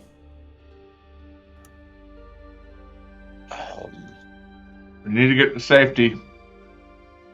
We're at a safe point now in this little recess we're resting on, but the longer we sit here, this is not like a cave we crawled into. This is just like a slightly larger flat path. Yeah, it's a larger ledge. So we can't very well just go down. We're not going to be able to really go around it. I hate to say it, but I think just going headfirst into whatever the fuck this is might be our bet, and dealing with it. Looking at it, to re-establish, it is only on like one side. It's almost like it's a barnacle of cloud. We probably could go around it, but it would take some much more time. Can you see from where it needs to be across the other side? Or is it distorted the whole image? Like, can I see where we need to go? No, you can't see where you need to go from here. How far away from it is us? How far away from it is us? Because, like you said, it's farther up the mountain. Are we Yes. talking like, is it like 600 feet? Like, is it 100 feet? No. It's probably 600-700 feet. Okay. It's far enough away that I wouldn't feel comfortable, Ruby, just being like, I'll just fly up there and see, like, get a closer look at it. No, let's not do that. Let's not take that. Not in this wind. I don't think I could fly very well in this wind. You could So yeah, like, if it was just like about- 100 feet, we could make do with 100 feet. Like, we can tie some ropes around each other and just like secure you, and that'd be fine. But that's too far for you to just be like fucking off. It'd still be a difficult fly. All right, yeah. Get buffered around. If we can get around it, there's no reason to take the risk. Like, it's not like we're fighting the most severe timetables here. Mm-hmm. Yeah, let's go around. Okay.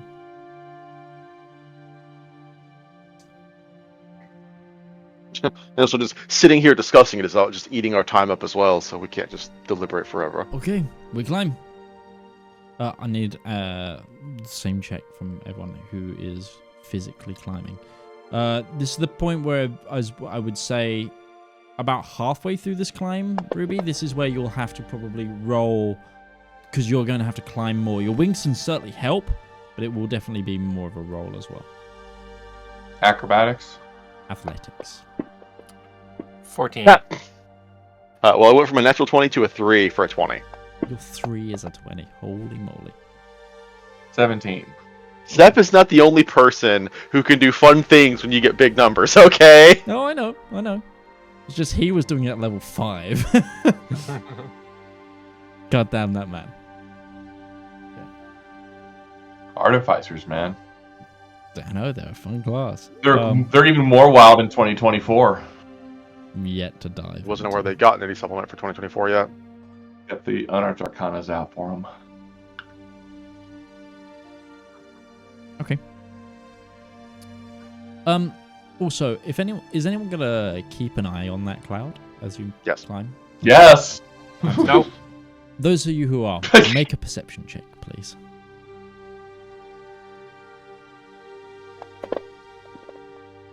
27. That's a It's another natural 20. Breton goes. My poor rolls have come around to roost. I was gonna say you were rolling nothing but 4s the first half, and now it's like what 2 natural 20s in the space of 20 minutes. Breton, you see it very clearly. In the cloud, almost the size of the cloud, you see at one point a blinking eye.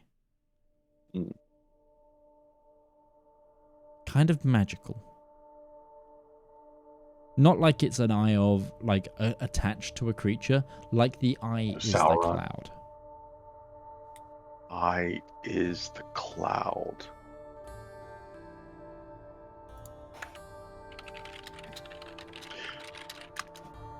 It's pareidolia. Was there any...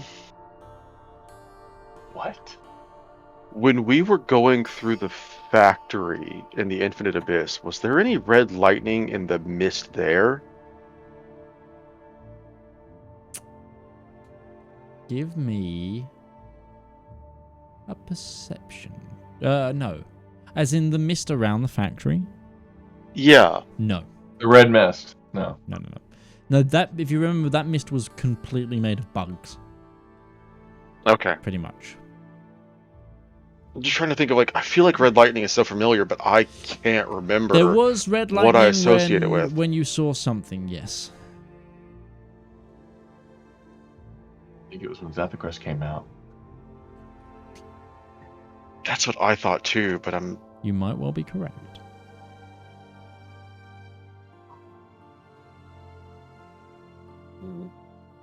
Breton will say, there's something watching from that cloud. Joala replies back, well, I don't want to find out what it is, and just keeps climbing around the mountain. But what with the rest of you? Want to do anything? Well, Breton doesn't have ranged attacks, so he can't engage it. Also 700 feet away. If I could hit that. I'm going to take off the blindfold and attach the spell cannon to my wrist. Lizard-mounted spell cannon, let's Well, go! it's gonna be a little while before I can see. Careful, that blowback's a bitch. We're about to find out. Yeah. Iron Man over here. You keep You're climbing. about to learn one of the the laws of thermodynamics. For every action, there's an equal and opposite reaction. So that energy, as it comes out, goes backwards too. Hope you're balanced. As you're looking at it as well, Breton, you see the cloud actually begin to drift towards one of the other mountain peaks across from you. At one point, it leaves this mountain and begins to go. Leaving? The hell is it trying to keep an eye on? It's not keeping an eye on us.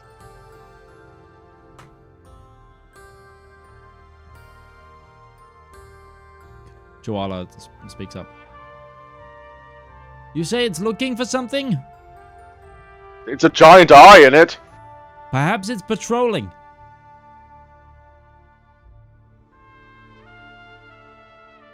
That's possible, but who's patrolling for what?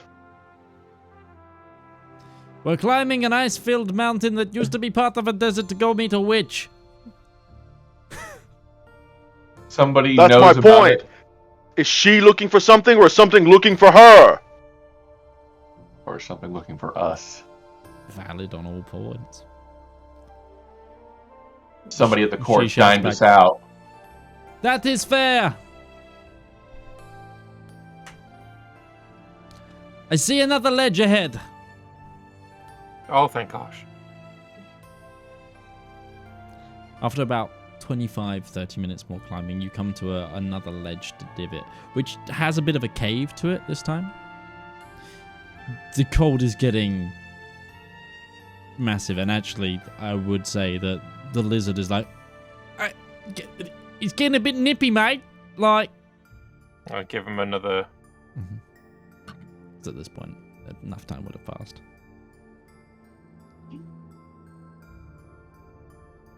Your enhanced ability's gone. Okay. How much longer now? The entrance to the lair is just over the next crest. One more climb.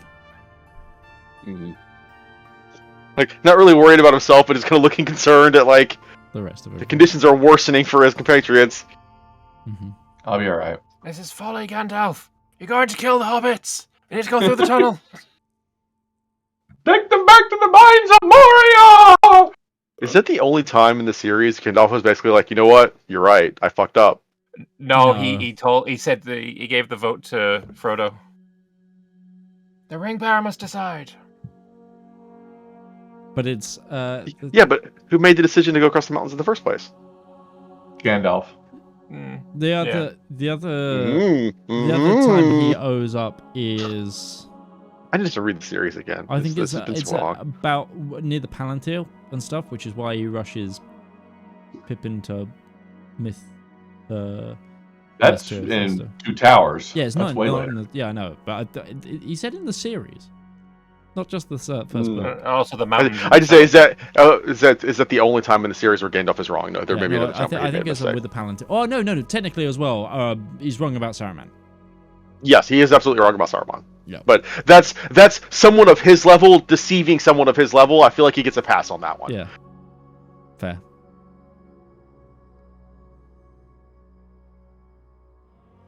He was wrong about. That was wrong about a lot of things. Live. But he's also right about a lot of things. So. Well, I'm not saying like. Sorry, we're just getting into the Lord of the Rings podcast now. We can Like finish this discussion afterwards. It's one of my specialist subjects. Like, fucking love Lotta. Love it. There's a reason this thing's called Elendor. That's actually a really obscure Lord of the Rings reference.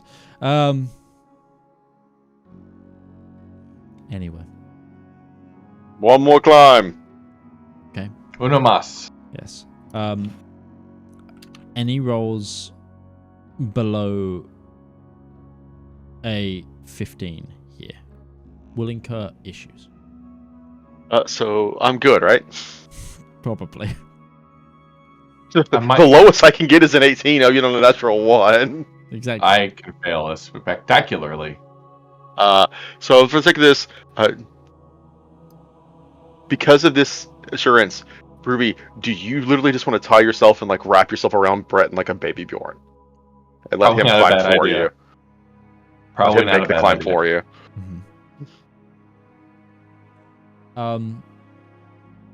Would this be a disadvantage for Breton? Is the question.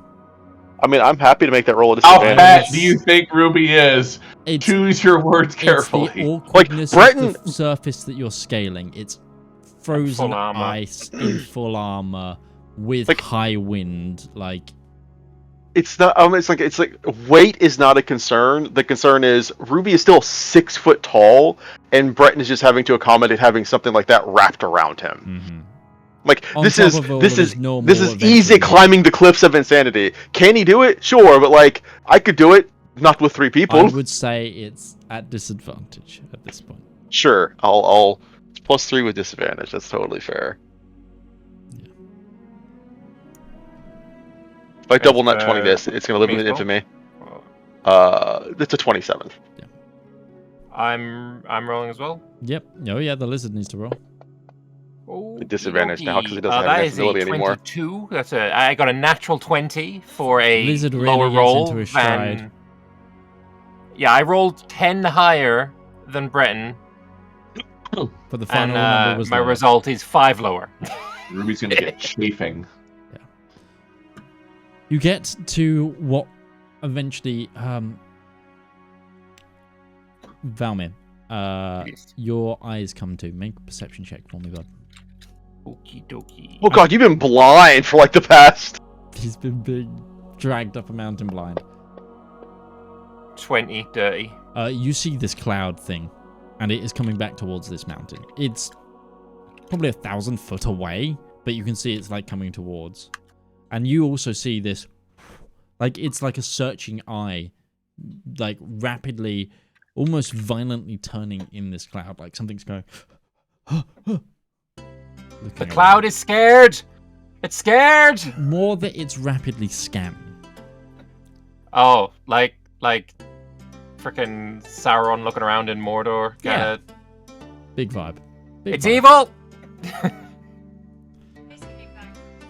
Oh, It's looking did it? for Apparently. it. Sorry, my phone started talking to me then. It's looking for something. Definitely. I don't know if it's looking for. Can I insight the cloud? Is it looking? You can definitely insight the cloud if you want to try. The DC is going to be ridiculous, but That's an 8. I bet I passed. the cloud's looking Are you for sure something. it's a? Are you sure it's even a? Just it does feel like it's a normal cloud now. I don't know. But eventually, when you do manage to final crest this other plateau, and it is clearly this area used to be like, you see the remnants of like a staircase and like a cave entrance, like an actual, like, rather than a cave entrance, almost like a temple entrance when you're up here. Good. Let's get out of this windy bullshit. The wind is strong. Like, if you spent 10 minutes more out here, you would begin to suffer heavily. You do make it in.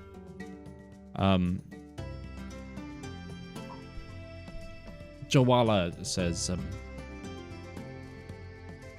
I will progress a little way in, but I dare not go the full way. I will make a camp and wait for your return here.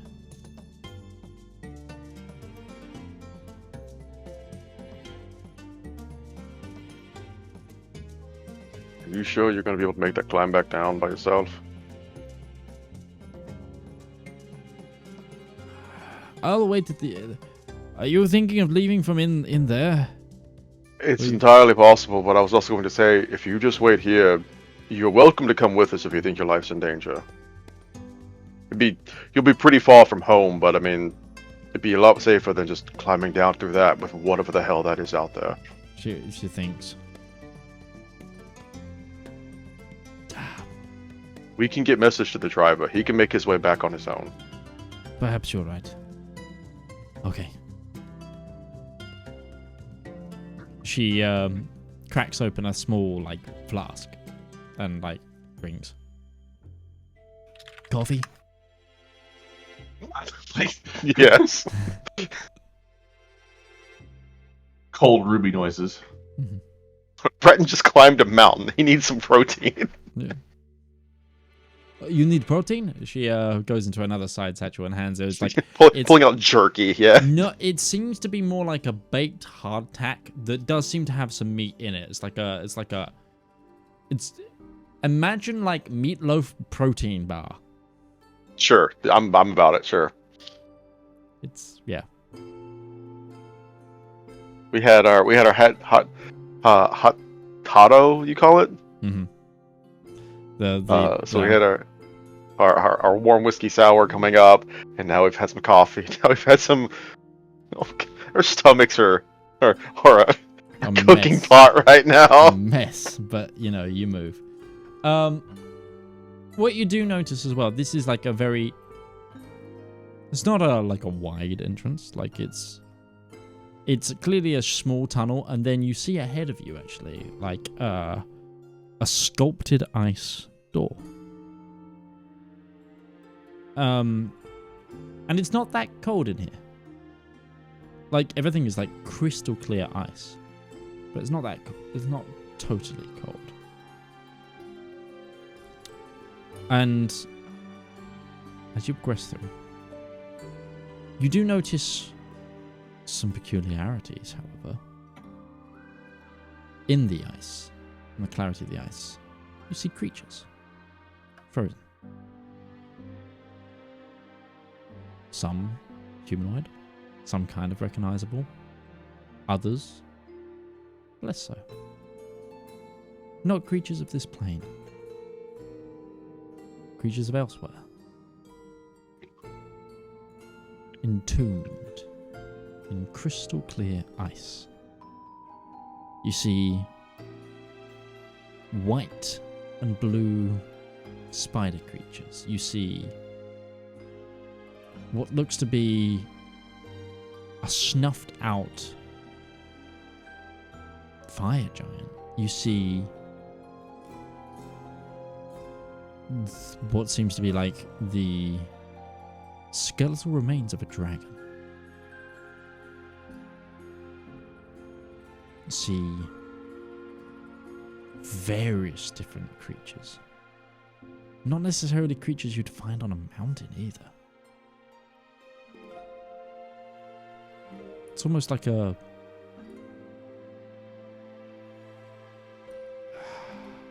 masquerade of Menagerie? Menagerie, yeah. Eventually you progress towards this large frozen door. Down this hallway of oddities.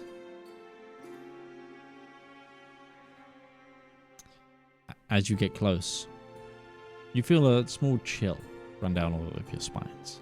And the ice door kind of melts away in front of you. Would you like to do anything? Well, it looks like we've expected you, Walla. Guess this is where we keep on going forward.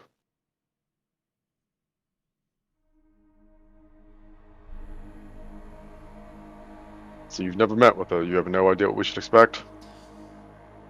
I've always stayed near the entrance. Today's your lucky day. What's the percentage of people that actually just come back?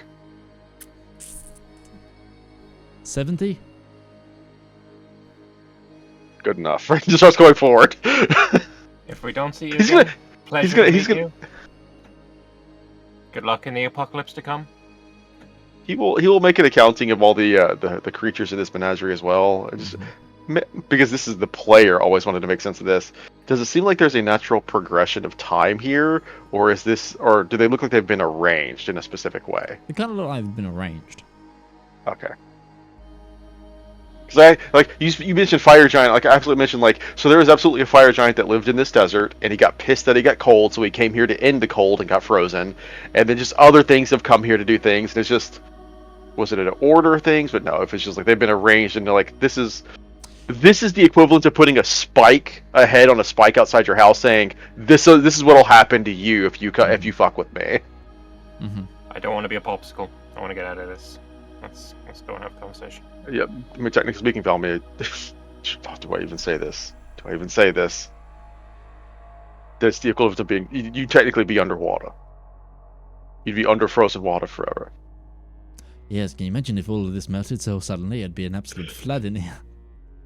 Chihuahua not knowing the content.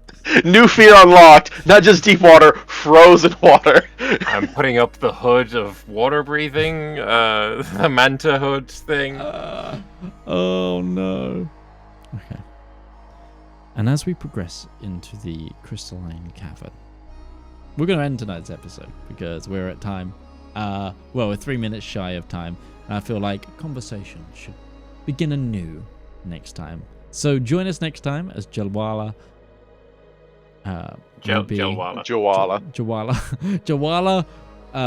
Ruby, Breton, and Valymr meet the Ice Witch. But until then, all I've got left to do is thank my players. So thank you to Lord Lambert, to DM Lake, and Bethany Rose. I've been Midgeman. We've been your Monday crew, and we will see you next time.